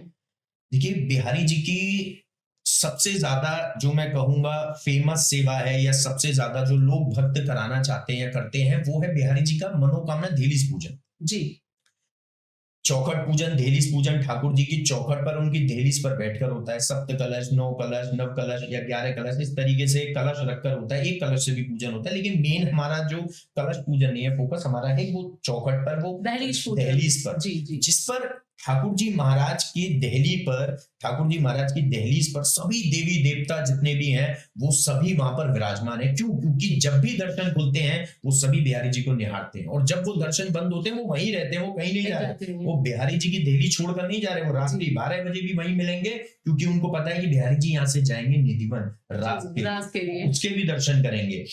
तो जब देवी देवता सभी वहां पर विराजमान है, तो वही मंगल चौखट पर बैठकर जब पूजन करते हैं, तो जो भी आपकी मनोकामना होती है आप उस मंगल पूजन के जरिए ठाकुर जी से मांग सकते हैं। इसमें ठाकुर जी के चरण पादुका के पूजन भी होते हैं, जिसमें जो ठाकुर जी की प्रसादी चरण पादुका जो ठाकुर जी के समक्ष रहती हैं, उन चरण पादुकाओं का भी पूजन आप करते हो, अपने हाथों में लेकर उनको जल से स्नान कराते हो एक त्रिष्ठा में लेकर, और उसके बाद उन पर इत्र लगाते हो, उन पर रोली चावल से स्वास्तिक भी बनाते हो, उन पर पुष्प भी अर्पण करते हो। तो ठाकुर जी के चरण क्योंकि भक्त स्पर्श नहीं कर सकते, इसलिए उनकी प्रसादी चरण पादुकाओं का पूजन करते हैं। और ऐसे ही पूजन जिस तरीके से भक्त लोग करते हैं, ऐसे ही पूजन हम बिहारी जी के परंपरागत रूप से सेवा के अंदर करते हैं, कि उनके श्री चरण कमल पूजन करते हैं, उनके वक्ष स्थली पर राधा रानी विराजमान होती है, उनके पूजन करते हैं, और ठाकुर जी के मस्तिष्क पे भी चंदन लगाते हैं। तो ठाकुर जी की सबसे ज्यादा जो सेवा भक्त लोग करते हैं वो दहलीज पूजन, चौखट पूजन करते हैं। इसके अलावा ठाकुर जी के प्रति भाव है लोगों का कि किसी के यहाँ शादी है, किसी की एनिवर्सरी है, किसी का बर्थडे है, तो सब लोग, या नॉर्मल डेज पे भी जब भी किसी का मन करता है कि भैया हमने अपने लिए शॉपिंग करी है, हमने बिहारी जी के लिए क्या किया, तो वो बिहारी जी के लिए वस्त्र अर्पण करते हैं, वो बिहारी जी के लिए पोशाक बनवाते हैं अपने पुजारी जी द्वारा। और वो देखिए जितने भी पुजारी लोग हैं ये सभी माध्यम बनते हैं, भक्त की सेवा ठाकुर तक पहुंचाने के लिए हम लोग माध्यम होते हैं। और जिस वक्त हम लोग ठाकुर जी तक सेवा पहुंचाते हैं, हमारा भाव यही होगा कि प्रभु जब भक्त ने आपको जो सेवा अर्पण करिए, जाको फल जाए दियो, जाको जो आशीर्वाद है, जाकी जो कृपा है जातक दियो। तो ये माध्यम हम लोग बनते हैं, और माध्यम बनना जरूरी है, क्योंकि बिना गुरु के आप जो है सनातन धर्म में ये कहा जाए कि गुरु बनाना जरूरी है, तो बिना गुरु के आप जो है ठाकुर तक नहीं पहुंचते। बिहारी जी तक पहुंचना है तो उनके पुजारी जी के थ्रू ही पहुंचना पड़ेगा। तो वो सेवा पहुंचाना हमारा कर्तव्य धर्म है। और क्यों है? क्योंकि बिहारी जी के जब कुल में जन्म लिया, परंपरागत रूप से सेवा पहुंचाना हमारा है। तो बिहारी जी की पोशाक है, श्रृंगार है, 56 भोग है, स्टैम्प भोग है ठाकुर जी का, क्योंकि 56 भोग जो है वो कृष्ण जी को ही लगता है और 56 भोग है। उसके अलावा विभिन्न विभिन्न सेवा, राजभोग है, बालभोग है, जो बालभोग ब्रेकफास्ट है, राजभोग जो लंच है, शयनभोग जो ठाकुर जी का डिनर प्रसाद है, और उत्थापन जो शाम को भोग लगता है। तो ये सारे भोग जो है ठाकुर जी को अर्पण होते हैं। ठाकुर जी के मंगल चौखट पूजन होता है, पोशाक श्रृंगार होता है, ये विभिन्न सेवाएं। पुष्प बंगला भी ठाकुर जी के लिए भाव है कि भैया हमने आपके लिए, भक्त क्या एक भाव है कि तेरा तुझको अर्पण क्या लगेगा, यानी बिहारी जी के लिए, ठाकुर जी के लिए पुष्प महल तैयार कर रहा है। प्रभु आओ, या गर्मी में हमने आपके लिए बाहर पुष्पों से तैयार किया, उसकी तासीर आपको ठंडक देगी, और आप इस महल में आकर हम सभी को कृतार्थ करें, हम सभी को दर्शन दें। और आपके लिए हमने स्टेज बनवाई, आपके लिए सेज सैया पूरी, सेज सिंहासन पूरा तैयार किया है पुष्पों से। जैसे कोई भक्त आए और उसे मतलब नहीं पता होता है कि हम दहलीज पूजन या किसी भी पूजन के लिए हम किससे संपर्क करें और कैसे संपर्क करें, उसके लिए कुछ। जी देखिए, मंदिर में जितने भी गोस्वामी जन हैं, जितने भी पुजारी जन हैं, सबसे पहले आपको ये पता होना चाहिए कि आप जिसके थ्रू भी सेवा बिहारी जी को अर्पण करना चाहते हो, मैं यही कहूंगा कि आप डायरेक्टली पुजारी के थ्रू कीजिए। आप जो भी आपके पुजारी हैं, जो भी आपके गोस्वामी हैं, जो भी आपके गुरु हैं, परंपरागत रूप से जो बिहारी जी में जो आपके गोस्वामी जी हैं, आप उन्हीं के जरिए सेवा समर्पित कीजिए, ताकि आपका जो भाव है वो स्वयं जाकर ठाकुर जी को अर्पण करें। तो आपका जो भाव है, आप किसी और के माध्यम से वो भाव अपना भेजते हैं, आप अपने पुजारी जी, अपने गोस्वामी जी के थ्रू। तो जो भी आपके पुजारी जी, जो भी व्यूअर्स आप इसको देख रहे हैं, भक्त जो देख रहे हैं, वो अपने गोस्वामी जी के थ्रू आप इसको पुजारी जी के थ्रू कर सकते हैं। जैसे काफी भक्त लोग हमारे उसके लिए करते, तो हमारी टीम से भी संपर्क करते हैं। तो मैं इसमें बताना चाहूंगा कि हमारी टीम, जिससे आप चाहें तो सेवा के रिगार्डिंग पूछ सकते हैं, उनसे पूछ सकते हैं कि कौन कौन सी सेवाएं बिहारी जी को हम समर्पित कर सकते हैं। तो हमारी टीम का व्हाट्सएप नंबर है 8937902000, जो आपको हमारे कहीं भी मिल जाएगा, जिससे परंपरागत रूप से आप सेवा समर्पित कर सकते हैं। और इसी में एक चीज और मैं जोड़ना चाहूंगा कि जब आप ठाकुर जी को कैसे भाव माध्यम बनता है वो बताना चाहूंगा। कि जैसे हम लोग मार्केट से या हमें कोई गिफ्ट कर जाता है लड्डू गोपाल जी, उनकी सेवा तब करनी चाहिए जब किसी भी प्राचीन मंदिर में जाकर, जैसे बांके बिहारी जी का मैं कहूंगा, जब बांके बिहारी जी में जाकर बिहारी जी के चरणों पर प्रसादी करवाइए लड्डू गोपाल जी को, और उसके बाद अपने घर में विराजमान करके परंपरागत रूप से आप उनकी सेवा करिए। स्नान प्रतिदिन कराइए, पोशाक प्रतिदिन पहनाइए। जरूरी नहीं नई नई पोशाक रोज पहने, लेकिन आप एक हफ्ते के लिए पोशाक ले लीजिए, 5 दिन के लिए ले लीजिए, किसी पे नहीं है तो 2 दिन के लिए ले लीजिए, आज एक दूसरी एक, उस तरीके से सेवा करिए, उनका श्रृंगार करिए। जो भी आप प्रसाद, जो भी आप भोजन करते हैं वो पाइए, लेकिन उसमें चीजों का ध्यान रखना चाहिए कि अनियन, गार्लिक, ये चीजें ठाकुर जी के लिए नहीं है, बिल्कुल भी वो चीजें ना करिए। उनको बढ़िया भोजन लगाइए। आप देखिए, जब भाव से आप ये सेवा करेंगे ना, आपको स्वयं पता चल जाएगा कि कल आपका खुद का मन करेगा कि कल मेरा जो है हलवा खाने का मन कर रहा है सूजी को, कल मेरा आटे को चीज मन कर रही है, कल मेरा ये आलू की सब्जी मन कर रही है, कल पनीर बनाने को मन कर रही है। इस ठाकुर जी अपने आप भाव देंगे, और यही भाव ऐसा भाव है जो आपका प्रेम, आपका विश्वास अटूट बनाता है। तो जिस वक्त ठाकुर जी पर आप प्रसादी करते हैं, तो ठाकुर जी भी अपनी जो कृपा है, अपना जो आशीर्वाद है, उन लड्डू गोपाल जी में दे देते हैं। उन लड्डू गोपाल जी के थ्रू, उन लड्डू गोपाल जी में जब आप अपने घर में विराजमान करते हो, तो वही आशीर्वाद और वही कृपा लड्डू गोपाल जी आपके घर में फैलाते हैं। तो यानी बिहारी जी की कृपा आप अपने घर के लड्डू गोपाल जी के थ्रू भी पा रहे हो अपने घर में। अच्छा, मंदिर में काफी त्योहार, जब भी जाओ वहां ऐसा त्योहार जैसा माहौल बना रहता है। कभी ऐसा लगा ही नहीं कि बिहारी जी के मंदिर में जाओ तो क्या विशेष त्योहार मनाए जाते हैं मंदिर में, या फिर हर दिन ही वहां त्योहार है? अभी जैसे विवाह पंचमी एक गई है, तो क्या उसका क्या महत्व है, इसके बारे में थोड़ा सा बताइए। देखिए, मेरी नजर में तो सबसे बड़ा जो त्योहार है, जो आपने अभी विवाह पंचमी का जी, वो बिहार पंचमी है। हमारे यहाँ बिहार पंचमी, विवाह जो राम जी सीता जी, तो वो बिहार पंचमी के दिन बिहारी जी प्रकट हुए, जो कि विवाह पंचमी के नाम से भी जाना जाता है जी। तो बांके बिहारी जी संवत 1565 में प्रकट हुए श्री निधवन राज में, और मार्गशीर्ष की शुक्ल पंचमी की ये पंचमी की तिथि थी। और बांके बिहारी जी को सघन कुंज में वो घनघोर बारिश हो रही थी, जिसके लिए ठाकुर जी के लिए केलीमाल जी में पद में भी ये लिखा है कि मेघ और दामनी का जो है एक रिश्ता लगा है, यानी कि बादलों का और बिजली का, वो जी। एक मिलन है बादलों और बिजली का, यानी राधा और कृष्ण का, जी। जिसमें पूर्ण रूप से समाये, ना ये ऊपर ना नीचे, नीचे, पूर्ण रूप से बिहारी जी में जो है राधा और कृष्ण समाये। तो सबसे बड़ा जो फेस्टिवल मेरी नजर में वो बिहार पंचमी, क्योंकि अगर बिहार पंचमी ना होती, बिहारी जी प्रकट ना होते, तो जी। हम लोग सहज प्रत्यक्ष दर्शन नहीं कर पाते। जी। उसके पश्चात अगर बांके बिहारी मंदिर में सबसे बड़ा फेस्टिवल, सबसे बड़ा त्योहार अगर कोई पहले माना जाता था या आज भी है, अगर आप देखेंगे, तो वो है अक्षय तृतीया। जी। अक्षय तृतीया इसलिए है क्योंकि ठाकुर जी के सर्वांग दर्शन सिर्फ आपको अक्षय तृतीया पर मिलेंगे। नीचे पीतांबर धारण है, लेकिन उस दिन आपको चरण दर्शन मिलेंगे। आप अमूमन कभी भी चले जाइए, 364 दिन साल के आपको चरण के दर्शन नहीं मिलेंगे। वर्ष में सिर्फ एक ही बार अक्षय तृतीया पर चरण दर्शन मिलते हैं। और उस दिन चंदन का भी अपना एक महत्व है कि सुबह जब आप दर्शन करेंगे तो ठाकुर जी के श्रीअंग पर ऊपर चंदन का लेप लगा होता है। जी। आप जब उनको दर्शन करेंगे, नीचे धोती पहनी है, पीतांबर धारण है, लेकिन ऊपर श्रीअंग पर कुछ नहीं है, लेकिन ऊपर एक चंदन का लेप होता है बिहारी जी के। लेकिन अगर वही आप सायकालीन चले जाइए, शाम को चले जाइए, तो पूरे सर्वांग दर्शन होते हैं, जी।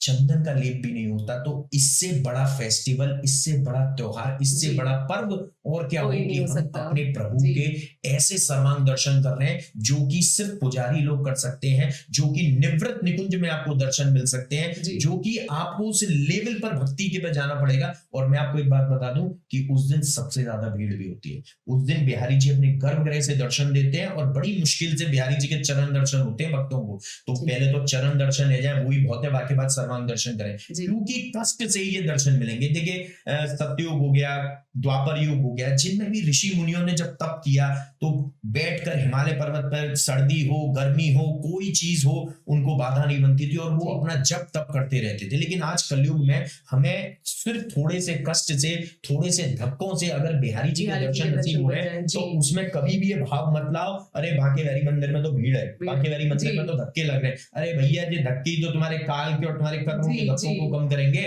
आपके दो घड़े हैं ठाकुर जी के पास, पाप और पुण्य का। इंटेंशनली और अनइंटेंशनली किया हुआ पाप भी आपको भोगना है। जी। जी। जी। आपसे गलती हुई है तो उसकी क्षमा मांगने आपको जाना है। आपने अगर कोई पुण्य किया है तो वो भी आपको मिलेगा ही मिलेगा। आप चाहे मांगो या मत मांगो, ठाकुर जी आपको जरूर देंगे। तो धक्के लगने से आपके जो पाप हैं, वो कष्ट जो है वो दूर हो रहे हैं। तो बस ये समझ लो कि जिसको ज्यादा धक्के लग रहे हैं, भैया ये समझ लो कि भैया कृपा हो रही है। मैं यकीन मानिए, मैं बिहारी जी के दर्शन क्योंकि पुजारी हूँ, अंदर से करता हूँ प्रतिदिन, लेकिन मैं एक बार भीड़ में बीच में जरूर जाता हूँ, ताकि 2 4 5 10 धक्के तो मुझे भी लगे। और वो बहुत जरूरी है, मेरे दिनचर्या के लिए भी जरूरी है। कब पता नहीं मुझसे कौन सी त्रुटि हो रही है, तो उसको मैं ही दूर करूंगा। तो ऐसे ही हमसे जो गलती हुई है उसको हम ही दूर करें। जी। जैसे होली है और जन्माष्टमी, इन त्योहारों में क्या बिहारी जी के यहाँ महत्व है इन त्योहारों का? जगत होरी ब्रज होरा, जगत में तो होरी होती है और ब्रज में होरा होता है। जी।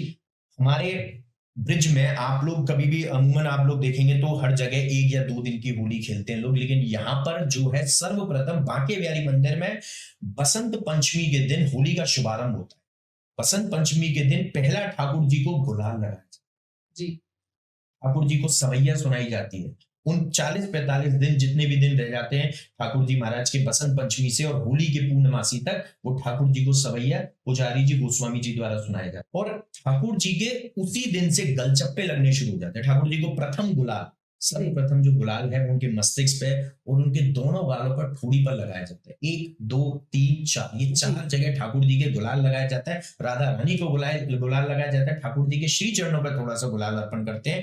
स्वामी हरदास जी को गुलाल अर्पण करते हैं। तो प्रथम गुलाल बसंत पंचमी पर ठाकुर जी को अर्पण होता है। उसके बाद से होली तक ठाकुर जी के आप जब भी दर्शन करने आएंगे, सुबह या शाम, आपको दोनों टाइम ठाकुर जी के गाल लाल नजर आएंगे। क्यों? क्योंकि गालों पर गुलाल लगाया जाता है। वो ठाकुर जी को होली इतनी प्रिय है कि ठाकुर जी महाराज जो है वो ये लीला करते हैं और ठाकुर जी महाराज बसंत पंचमी से होली खेलते हैं। इसी में स्वामी हरदास जी के पास जब एक राजा द्वारा इत्र लाया गया और ठाकुर जी महाराज जो स्वामी हरदास जी महाराज जो है वो यमुना जी के किनारे बैठे थे और वो इत्र जब उसने भगत ने लाके दिया ठाकुर जी के, मतलब बिहारी जी के लिए जो लाए थे, निधवन में उस वक्त सेवा होती थी, तो स्वामी हरदास जी जो है जब मग्न थे तो उनके वहां पर जो है होली का ही सीन चल रहा था। होली एक चल रही थी कि राधा रानी और ठाकुर जी जो है वो आपस में होली खेल रहे हैं। तो राधा रानी ने ठाकुर जी पे रंग डालने के लिए स्वामी जी से बोला, तो स्वामी जी के हाथ में जो है टटोल के सीधा वो इत्र स्वामी हरदास जी ने वो यमुना जी में प्रवाहित कर दिया, यमुना जी की तरफ फेंक दिया। उस भक्त को बड़ा कष्ट हुआ कि इतना महंगा मैं इत्र लाया, अरे ये तो प्रभु के अर्पण है, जो तो उन्होंने यमुना जी पे डाल दिया, और ये तो पकना खुश रह रहे हैं, हंस रहे हैं, लीला कर रहे हैं। स्वामी हरदास जी उस वक्त प्रसन्न होने लग गए जी। जब स्वामी हरदास जी ने अपनी आंखें खोली, नेत्र खोले, और जब ये पता चला कि वो इत्र ऐसा था, तो उन्होंने सिर्फ ये बोला, जाके बांके बिहारी जी के दर्शन कर लो, जाओ।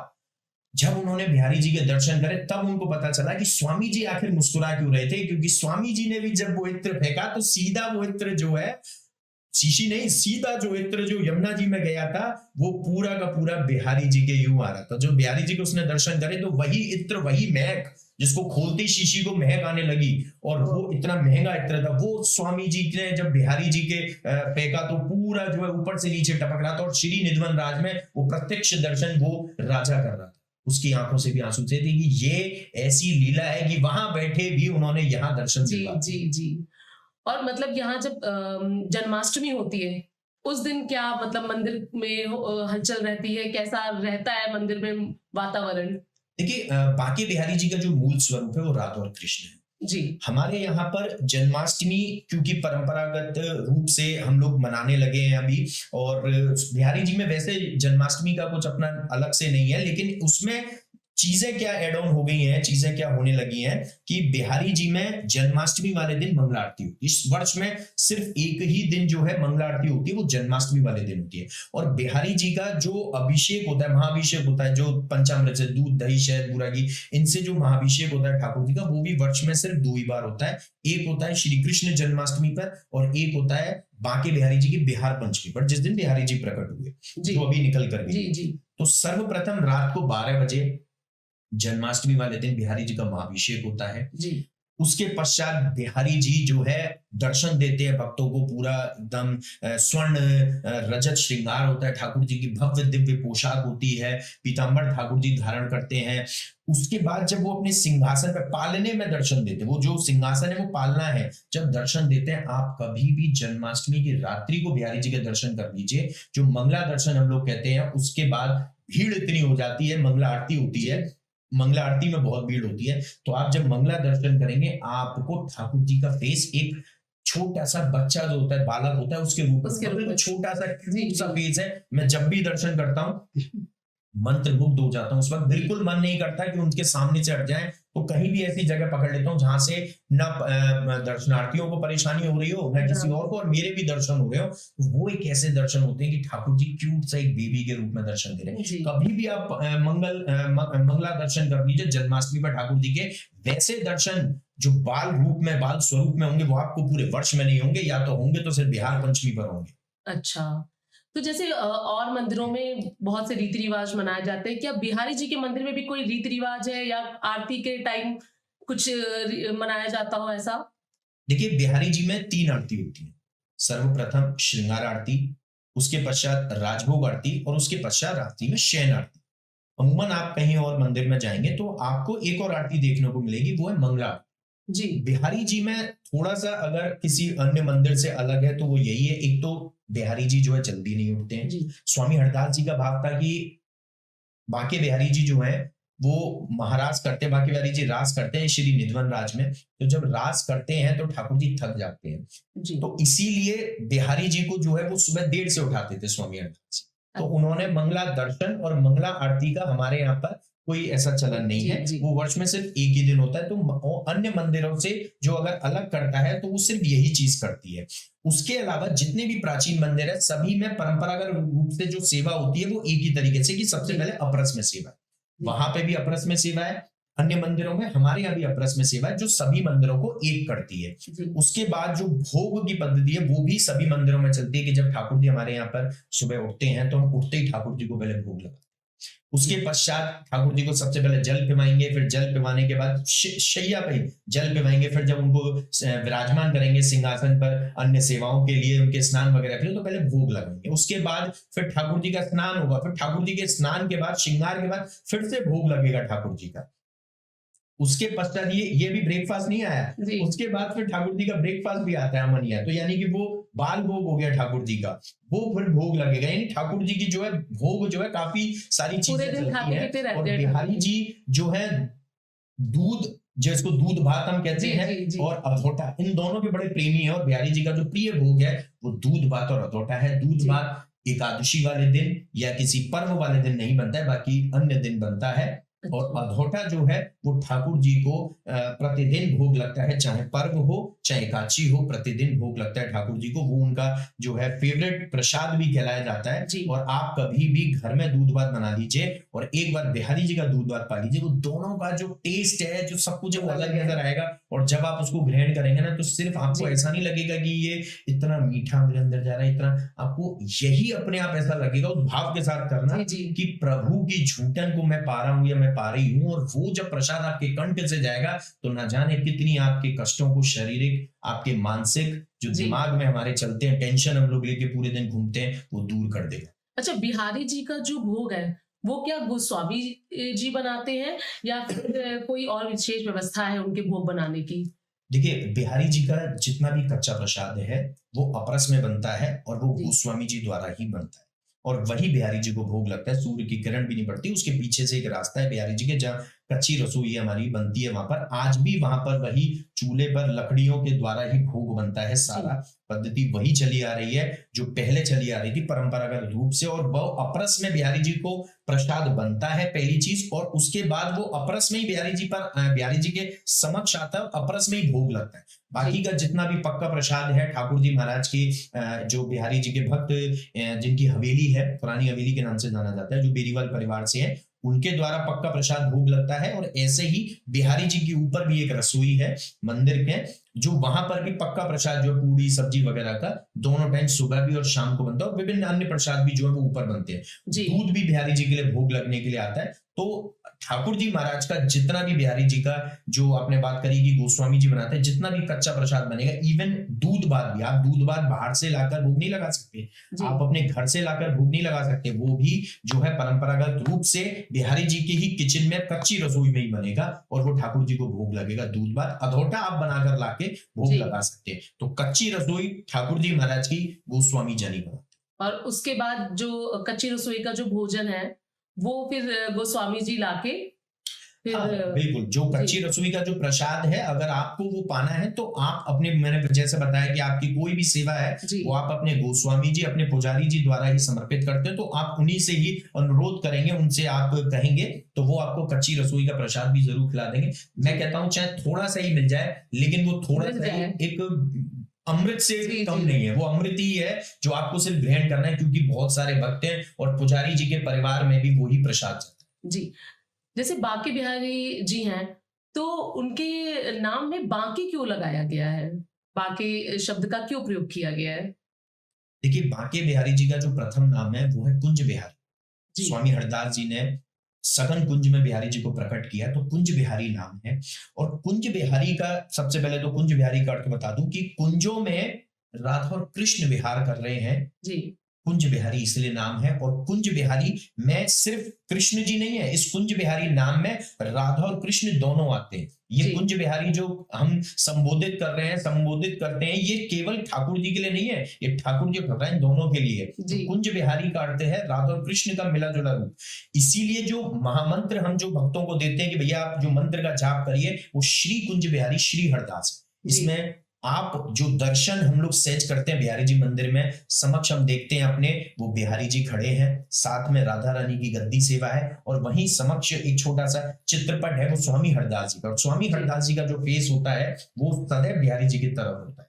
जी बिहारी जी का जो फेस होता है वो हल्का सा, थोड़ा सा स्वामी जी की तरफ है, क्योंकि वहां राधा रानी विराजमान है। तो राधा रानी बिहारी जी को निहार रही है, और बिहारी जी स्वामी जी को निहार रहे हैं, वो राधा रानी बिहारी जी को निहार रही है, बिहारी जी राधा रानी को निहार रहे हैं, और स्वामी हरदास जी दोनों को निहार रहे हैं, क्योंकि सहचरी भाव में सेवा है प्रिया प्रियतम की। तो ये प्रिया प्रियतम को लाड़ लड़ाने, तो इसीलिए श्री कुंज बिहारी श्री हरदास में बिहारी जी के पूर्ण स्वरूप के दर्शन है। और ये पूर्ण स्वरूप महामंत्र से कम नहीं है, यही महामंत्र है जिसका जाप आप लोग करेंगे तो सभी कष्ट दूर हो जाएंगे। अब आते हैं कुंज बिहारी के बाद बांके बिहारी। तो बांके का अर्थ होता है टेढ़ा, यानी बिहारी जी टेढ़े। आप कहीं से भी खड़े होके देख लीजिए, पीछे खड़े होके जी आपको लगेगा बिहारी जी आपको देख रहे हैं।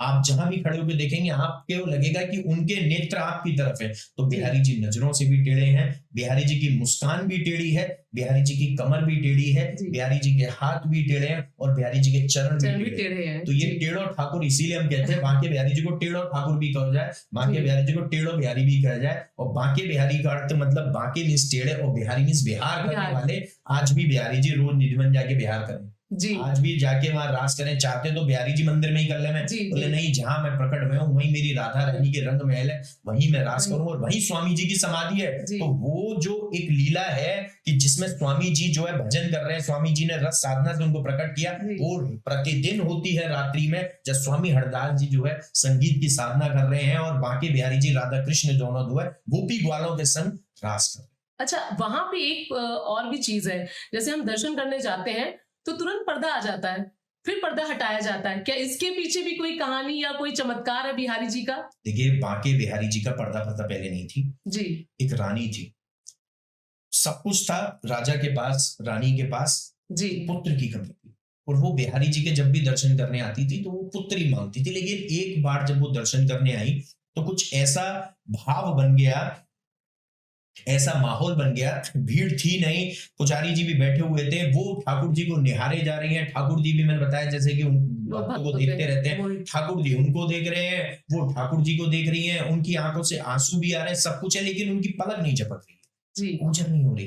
वो बिहारी जी उनकी नजरों से ओझल नहीं हो रहे हैं। एक टक देख रहे हैं। पर्दा प्रथा है नहीं, पुजारी जी बैठे हुए हैं, भीड़ होती नहीं थी बिल्कुल भी, वो एक टक निहारे जा रही है और मन ही मन जो है ठाकुर जी का नाम जाप करते हुए, स्मरण करते हुए, राधा रानी का नाम लेते हुए वो सिर्फ और सिर्फ पुत्र की कामना कर रही है। जी जिसके बाद, जब दर्शन के बाद वो अपने तांगे में जाकर अपने उस पर बैठती हैं और दर्शन करने के बाद जब वो वापस जाने के लिए, तो एक छोटा सा बालक श्याम रंग का उनके पास आता है और उनसे कहता है कि कुछ मांगता है। वो पता नहीं क्या होता है कि वो इतनी मोहित हो जाती है उसके प्रेम में वशीभूत होकर कि वो उसको अपने साथ ले जाती है। जी जब बिहारी जी को शयन कराने के लिए पुजारी जी ने देखो तो भैया ऐसा पुजारी जी एहसास हो गया कि बिहारी जी यहाँ नहीं है, क्योंकि बिल्कुल हल्के हो गए। जी तब बड़ी प्रार्थना करके, क्योंकि स्वामी जी से ही प्रार्थना कर सकते हैं कि बिहारी जी को वापस वापस लाओ, लेके आओ। तो स्वामी जी से प्रार्थना करके उनके जी। चित्रपट के आगे जब जैसे तैसे बिहारी जी को वापस लाए। लेकिन बिहारी जी भी भैया देखो, अगर किसी को सुख देकर आए तो उसको दुखी नहीं करेंगे, जी। वही बच्चा उनको पुत्र के रूप में दिया।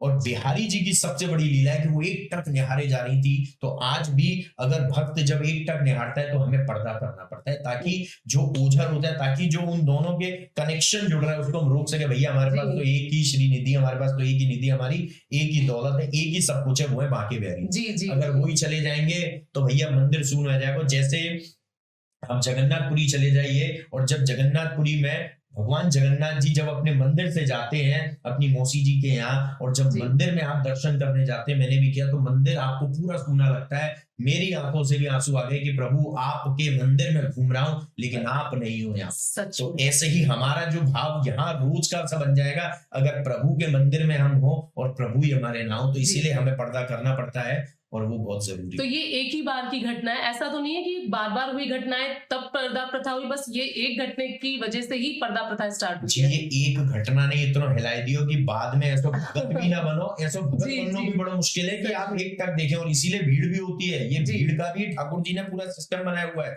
कि भीड़ होगी, इधर से धक्का लगे, उधर से लगेगा, तो आपकी नजरें इधर उधर हिल जाएंगी। और जी। आज की तारीख में भक्त लोग जो भौतिक चीजों में फंस जाते हैं, जी। वो ठाकुर जी के पेड़ा प्रसाद ढूंढ रहे हैं, बर्फी ढूंढ रहे हैं, लड्डू ढूंढ रहे हैं, लेकिन ठाकुर को नहीं ढूंढ रहे हैं। सच। अगर आपने ठाकुर जी को पा लिया तो उनकी झूठन तो आपके पास सदैव चली आएगी। जी प्रसाद अगर आपको ठाकुर जी का मिलता है तो वो भी प्रभु के साक्षात दर्शन ही है, वो भी ठाकुर जी महाराज के दर्शन ही है, सिर्फ समझ में आना चाहिए। और बिहारी जी के जब दर्शन आप करो उससे बड़ा प्रसाद और क्या कि आप अगर जब मंदिर के बाहर जाएं या आप कहीं इधर उधर जाएं और आपसे कोई पूछे कि जी। ठाकुर जी के श्रृंगार का वर्णन बता दो, और आप एक बार में पूरे श्रृंगार का वर्णन बता दें, उनके श्री चरण से ऊपर, चरण दिखेंगे नहीं, लहंगा है, लेकिन ऊपर जब तक चलते चले जाएंगे आप बता देंगे 3 पोशाकें हैं, 3 लहंगा थे, बिहारी जी के वक्ष स्थली पे जी, ऐसे जी।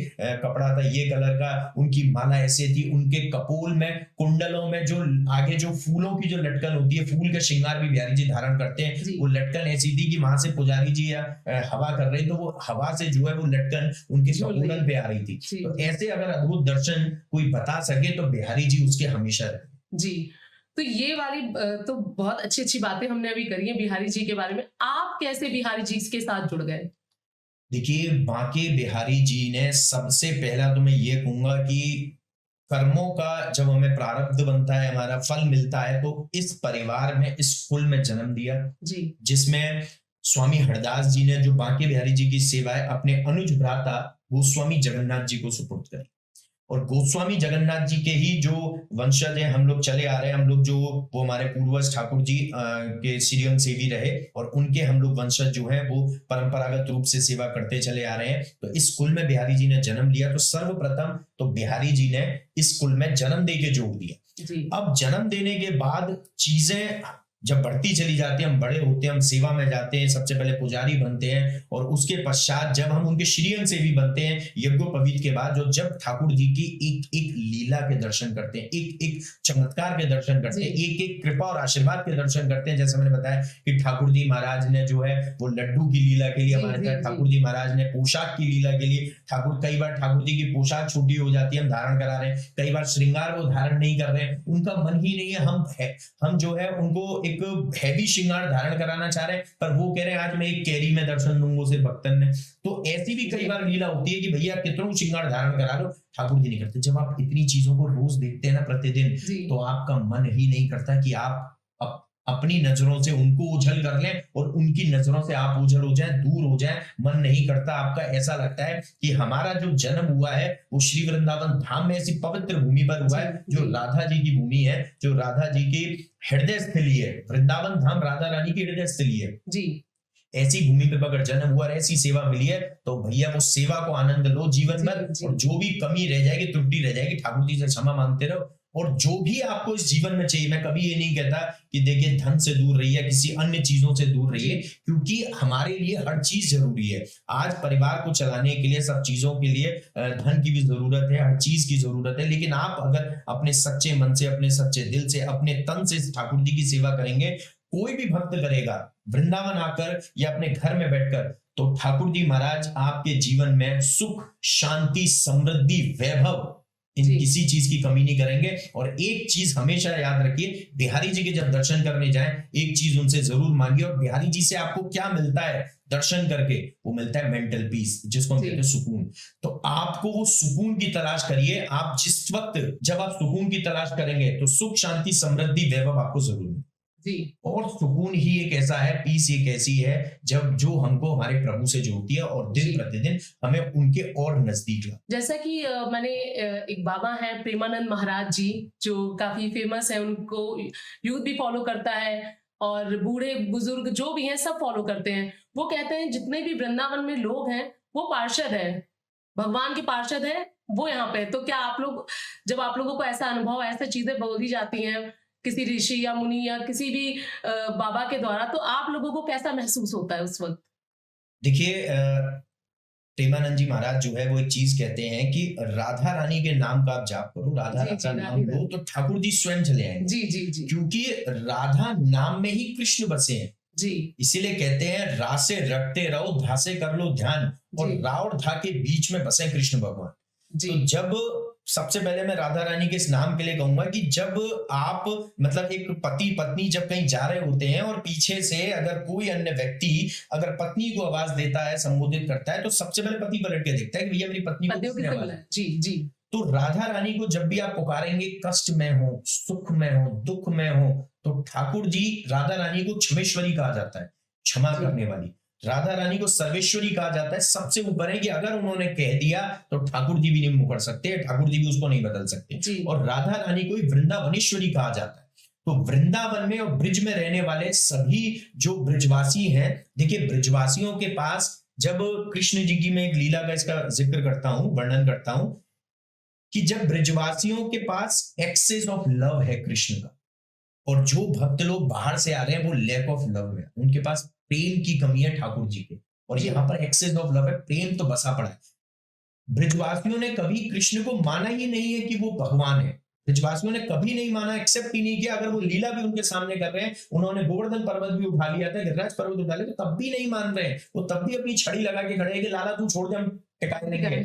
छड़ियां भी टूट गई, लेकिन तब भी कह रहे ना तूने उठा रखो, अच्छा कोई तो बात होगी, कोई तो तरीका होगा, कोई ट्रिक होगी। वो मान ही नहीं रहे। जब भी कृष्ण जी गोपियों के पास जाते थे कि वो माखन दे दो, तो पहले कहती पहले नाच के दिखा, तो हाँ। पहले वो ठाकुर जी नचा रहे हैं और ठाकुर जी बस ब्रिज में नाचू रहे हैं, वो गोपी और ग्वालन के कहने पर नाच भी रहे हैं, जी। वो गोपी और ग्वालन के लिए नाच रहे हैं और वो माखन गाले, अरे माखन चोर उनको क्यों भैया, जो जिसके पास भंडार भरा हुआ है, जी। जो कि कुबेर को भंडार तो वो भक्तन में लुटा रहा हो, जिसके पास इतना भंडार लुटा वो थोड़े से माखन के क्या चोर बन जाएगा? लेकिन ये उनकी लीला है लीलाएं हैं। कि उनको माखन चोर कहा जाता है। और ये सारी लीलाएं किसने उनके साथ खेली है? ब्रजवासियों ने। तो ब्रजवासी। इसीलिए ब्रजवासी जो पार्षद है और ब्रजवासियों के साथ साथ जो भक्त वृंदावन में दर्शन करने आ रहे हैं और बिहारी जी के ठाकुर जी के जब दर्शन करते हो, ब्रिज में नंगे पैर घूम के ब्रिज की धूल को, ब्रिज की जो माटी है, जो ब्रिज की रज है, उसको जब माथे से लगाते हैं, अपने आप को पवित्र करते हैं, उसको ग्रहण करते हैं। सबसे पहले वृंदावन में आके प्रणाम करिए वृंदावन को, वृंदावन की जो ब्रज भूमि जो वृंदावन की है, उसकी जो ब्रज रज है उसको प्रणाम करिए, तब वहां प्रवेश करिए। तो उनके अंदर भी ठाकुर जी अपना अंश चाहते हैं और उनके अंदर भी ठाकुर जी का अंश होता है। जी। अच्छा, एक ये है कि अभी वृंदावन में सुनने में आता है कि कॉरिडोर बनने वाला है, तो क्या हम कुंज गलियों का जो आनंद है क्या वो उठा पाएंगे?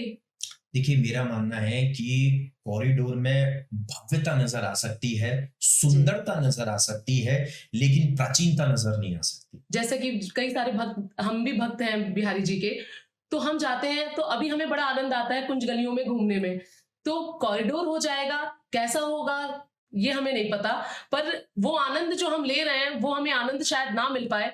तो सरकार क्या ये कॉरिडोर की जो आ रही है बात, तो ये क्या सच है कि आने वाला है ये? देखिए, इसके लिए मैं यही कहना चाहूंगा कि सरकार ये चाहती है कि जो दर्शनार्थी बिहारी जी के दर्शन या श्री वृंदावन धाम में अन्य मंदिरों के, प्राचीन मंदिरों के दर्शन करने आ रहा है, उनको जो है सहज दर्शन हो सके, उनको जो है सुलभ दर्शन हो सके, उनको जो है वो आरामदायक दर्शन हो सके, मतलब सारी चीजें उनको सुविधाजनक मिल सके। लेकिन मेरा एक मानना है कि श्री वृंदावन धाम एक अलग ही भूमि है। यहाँ पर आपको प्रेम मिलेगा, यहाँ पर आपको लाड़ मिलेगा, यहाँ पर आपको दर्शन मिलेंगे, प्रत्यक्ष ठाकुर जी के दर्शन मिलेंगे, यहाँ पर आपको भाव मिलेगा, भाव रूप से आप दर्शन करोगे, यहाँ पर आपको विरह भी मिलेगा, जिसमें जब आप वृंदावन से जाओगे, आपने अगर प्रेम पूर्वक 10% भी, अगर 10% भी आपने वृंदावन से प्रेम कर लिया ना, तो वृंदावन से जाने के बाद आपको विरह नजर आएगा। वृंदावन से जाने के बाद आपको ऐसा लगेगा कि हाय मेरा क्या छूट गया, ऐसा लगेगा कि मेरा जो दिल है, जो मन है, जो अंतरात्मा है, वो तो मैं वृंदावन में ही छोड़ आया हूँ। और वृंदावन ऐसी भूमि है कि यहाँ सुविधा की तो बात ही मत करिए, थोड़ा थोड़ा कष्ट सहकर अगर दर्शन मिल रहे हैं, तो वो जब आप यहाँ से जाएंगे, वो विरह जब आपका होगा, तो वो आपको नेत्रों से अश्रुधारा बहाएगा। इसीलिए मेरा कहना है कि वृंदावन की जो कुंज गलियां हैं, उनको कुंज गलियां रहने दीजिए, क्योंकि यहाँ पर स्वयं ठाकुर जी ने कोई स्वर्ण खड़ामू नहीं पहनी है, नंगे पैर ठाकुर जी ने इस ब्रिज की रज में भ्रमण किया है। और ये ब्रिज की रज और कुछ नहीं है, ब्रिज की रज लक्ष्मी जी है। आपको अगर लक्ष्मी जी की प्राप्ति करनी है, तो भैया ब्रिज की रज की पूरी वृंदावन की परिक्रमा लगा लीजिए। जितनी आप परिक्रमा लगाओगे, उतनी आप ठाकुर जी को प्रसन्न करके, ब्रिज की रज जब आपके लगेगी, तो आपके मस्तिष्क पे लगेगी, आपके पैरों में लगेगी। आप जब भ्रमण करोगे, तो लक्ष्मी जी की कभी कमी नहीं हो सकती, धन की कभी कमी नहीं हो सकती, क्योंकि लक्ष्मी जी को प्रवेश ही इस ब्रिज में, इस वृंदावन में ब्रिज की रज के रूप में मिला है जी। तो वृंदावन को एक ऐसी भूमि है जो राधा रानी की हृदय स्थली है, और राधा रानी की हृदय स्थली, राधा रानी चाहती थी कि सघन कुंज हो, जो उन्होंने ठाकुर जी बैकुंठ में क्रिएट किया था, जो उन्होंने बनाया था, वो वैसी भूमि जो है यहाँ पर ठाकुर जी ने उनके लिए बनाई, तभी राधा रानी आई। तो उसको ऐसे ही रहने दीजिए। प्राचीनता के दर्शन हम लोग करना चाहते हैं, जो भक्त लोग आते हैं वो प्राचीनता के दर्शन करना चाहते हैं। आज भी कितने भक्त आते हैं जो कहते हैं कि भैया मैं तो कुंज गलियों से ही निकलना है, कुंज गलियों से ही दर्शन कर रहे हैं, एक गली छोड़ी दूसरी मिली छोटी सी। अगर भव्यता आ जाएगी तो वो पूरा फैलारा हो जाएगा, वहां पर आपको भव्यता दिव्यता ये दर्शन मिल सकते हैं, लेकिन जो प्राचीन गलियों की सुंदरता, कुंज गलियों का आनंद नहीं मिल आनंद है, कुंज गलियों की जो सुंदरता है, उसके दर्शन नहीं मिले जी। अच्छा, वृंदावन से हम क्या लेके आ सकते हैं? जैसे कई लोग बोलते हैं ठाकुर जी को जैसे लेके आ सकते हैं लड्डू गोपाल को, और वहां पे गिरिराज पर्वत का कोई भी कण हम नहीं ला सकते हैं, क्या हम रज ला सकते हैं वृंदावन की? देखिए, कई संतों का कह सकते हैं या कई ब्रजवासियों का मत अलग अलग हो सकता है। मैं अपने मत से इसके बारे में जिक्र करूंगा। मेरा मत है कि वृंदावन से ब्रिज की रज भी ना लाई जाए। अगर आपको रज चाहिए, आपको वहां की धूल चाहिए, धूलन चाहिए ठाकुर जी के चरणों की, तो आप थोड़ी सी माटी, जैसे किसी का घर बन रहा होता है, काफी लोगों का ये रहता है कि हमारा घर बन रहा है, नींव खुद रही है, तो वहां की हम रज जो है हम अपने नींव में रखें। मैं कहता हूं अपने उस जगह की मिट्टी को लेकर आओ, उस जी। जगह की माटी को लेकर आओ, ब्रिज की रज में प्रसादी करो, मिक्स करो और वापस उस रज को ले जाओ। क्योंकि वो ब्रिज की रज के भी कितने कर्म होंगे, पुण्य होंगे कि वो ब्रिज में रज बन के धूलन बन के है। जी। और जब वो धूलन बन के, तो बाको मन ना करेगा कि मैं ब्रिज छोड़ के जाऊं, मैं वृंदावन छोड़ के जाऊं। जी, बाको जी। मन है कि मेरा जो जीवन है, मेरी जो पूरी, जो मैं हमेशा जब तक ये ठाकुर जी महाराज का श्री वृंदावन धाम रहे, कलयुग रहे, मैं यही रहूं। जी। तो गोवर्धन जी से कोई पर्वत मतलब वहां से कोई पत्थर नहीं ले जाना चाहिए, कुछ जी। भी नहीं ले जाना चाहिए। आप जो है लड्डू गोपाल जी, आप मार्केट से अगर आप लेते हैं ठाकुर जी महाराज, वो जब तक तो एक वस्तु के रूप में ही है, जी, जी, लेकिन जब आप उनको प्रसादी कर लेते हैं तो ठाकुर जी की कृपा उनके रूप में है, जी। आप उनका आशीर्वाद उनके रूप में आता है। उनको लेकर आ रहे हैं, उनको जी। घर में विराजमान करिए। आपको अगर ब्रिज की रथ चाहिए, आप अपनी थोड़ी सी माटी लेके जाइए। आपको अगर ईंट भी प्रसादी करनी है तो ईंट भी आप अपनी लेकर जाइए, वहां प्रसादी करिए और वापस आइए। वापस ले आइए। पर ब्रिज की रज को लेकर मत जाइए, उनको ब्रिज से दूर मत करो, जी। उनको ब्रिज से अलग मत करो। वो रज को, ब्रिज रज वो तभी है वो जब तक वो ब्रिज में रहेगी। जी। और रज की महिमा भी तब तक है जब तक वो ब्रिज में रहेगी। आप जी। उसको वही रहने दीजिए। आप क्या कर सकते हैं, उस ब्रिज की रज को थोड़ा सा ग्रहण कर लीजिए। जी। आप अपने अंदर समेट के, समेट हृदय में, अपने दिल में, अपने तन के अंदर जी। जी। उसको समेट के आप लेकर आइए, अपने मस्तिष्क में समेट के लेकर आइए, जी। अपने चेहरे पर लगा लीजिए, अपने हाथों पे लगा लीजिए, अपने हृदय स्थली पे लगा लीजिए। लेकिन आप उसको ब्रिज को, वो जी। ब्रिज की रज को ब्रिज से अलग मत करिए। अच्छा, एक लास्ट क्वेश्चन और है कि वृंदावन का नाम वृंदावन क्यों पड़ा? वृंदावनेश्वरी हम राधा रानी के लिए कहते हैं। जी। वृंदा जो है वो तुलसी जी के लिए, केदार, राजा केदार की पुत्री रही है। जी। और पूरा ये पहले जो होता था, पूरा जो वृंदावन है, पूरा एक सघन कुंज जिसमें तुलसी के पौधे रहते थे हर जगह। और ठाकुर जी की वो ऐसी स्थली है जहां पर ठाकुर जी ने रास किया है और महाराज भी किया है, जी।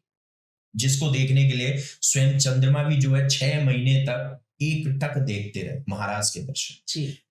बिहारी जी महाराज में, बांके बिहारी मंदिर में महाराज के दर्शन एक ही दिन होते, शरद पूर्णिमा के, जी। जिसमें राधा रानी और ठाकुर जी तो रास कर ही रहे हैं, लेकिन बाकी जितनी गोपियां हैं वो भी रास कर रही हैं अपने अपने कृष्ण के दर्शन। कृष्ण की- उनको सबके अपने कृष्ण मिले। तो इस तुलसी वन में ठाकुर जी ने रास किया है और वृंदा जो है तुलसी जी का नाम है। और ये वृंदा वन मतलब तुलसी जी का पूरा वन है, जिसको स्वयं राधा रानी ने बनाया था। स्वयं राधा रानी ने कहा था ठाकुर जी से कि अगर मुझको यहाँ ले जाना चाहते हो तो ये सघन कुंज जो मैंने यहाँ बनाया वो जी। इस धरती पर लाई। तो वृंदावन को स्वयं ब्रह्मा जी ने भी नहीं बनाया, वृंदावन की संरचना राधा रानी के कहने पर ठाकुर जी ने करी। मतलब वृंदावन में ठाकुर जी लाए, ऊपर राधा रानी ने बनाया था। वो राधा रानी के जो वन है, सघन कुंज है, कुंज वन है, उसको उठा के लिया है जिसमें तुलसी के वन थे। अच्छा, तो मतलब इंटीरियर जो हुआ है वो राधा रानी द्वारा इसके हुआ लिए है। कहते हैं वृंदावन सो वन नहीं, जी। नंदगांव सो गांव, वंशी वट सो वट नहीं और कृष्ण नाम सो नाम। तो इसी उत्तर के साथ मैं अपना ये पॉडकास्ट यहीं खत्म करती हूँ। बहुत बहुत धन्यवाद नितिन जी आपका। आप हमारे यहाँ पे आए और आपने हमको इतनी अच्छी बातें बताई बिहारी जी के बारे में। लास्ट में जाते जाते आप बिहारी जी के लिए 2 शब्द कहें। देखिए, बिहारी जी के लिए तो कितने भी शब्द कह लें, किताब लिख दें, उनके ऊपर सब कुछ कम है। लेकिन मैं यही कहूंगा कि बांके से अगर प्रेम चाहिए तो बांके से प्रेम लुटाना पड़ेगा। आपको अपना प्रेम ठाकुर जी पर लुटाना पड़ेगा, बांके से नैन लड़ाने पड़ेंगे। बांके की कृपा पानी है तो राधा रानी के नाम का सहारा ले लीजिए और राधे राधे कहते हुए ठाकुर जी को संबोधित कीजिए। जब भी आप ठाकुर जी से मिलने जाएं तो ठाकुर जी से कहिए राधे राधे। और उसके पश्चात जब आप बरसाना जा रहे हो तो ठाकुर जी से कहो कि प्रभु बरसानो जा रही हूँ या बरसानो जा रहा हूँ, बताओ कहाँ ले जाऊं। तो ठाकुर जी स्वयं कहेंगे मेरी भी राधे राधे राधे रानी से की हो। तो अपनी राधे राधे और बांके बिहारी जी की भी राधे राधे लेकर आप सीधे पहुंच जाओ बरसाने, और बरसाना धाम में राधा रानी को राधे राधे कहना। और देखना राधा रानी जब आपको दर्शन देंगी तो मुस्कुरा कर देंगी, और राधा रानी भी आपसे क्या कहेंगी कि मेरी भी बांके से राधे राधे कह देना। क्यों? क्योंकि राधा रानी को पता है कि कृष्ण से बड़ा कृष्ण का नाम जरूर है, लेकिन कृष्ण को प्यारा सिर्फ राधे नाम है। तो जब राधा रानी भी ठाकुर जी को प्रेम दिखाने के लिए, उनको खुश करने के लिए, उनके चेहरे पर, उनके मुखारबिंद पर मुस्कान के लिए कहती हैं राधे राधे। तो राधे राधे सभी भक्तों को धन्यवाद। राधे।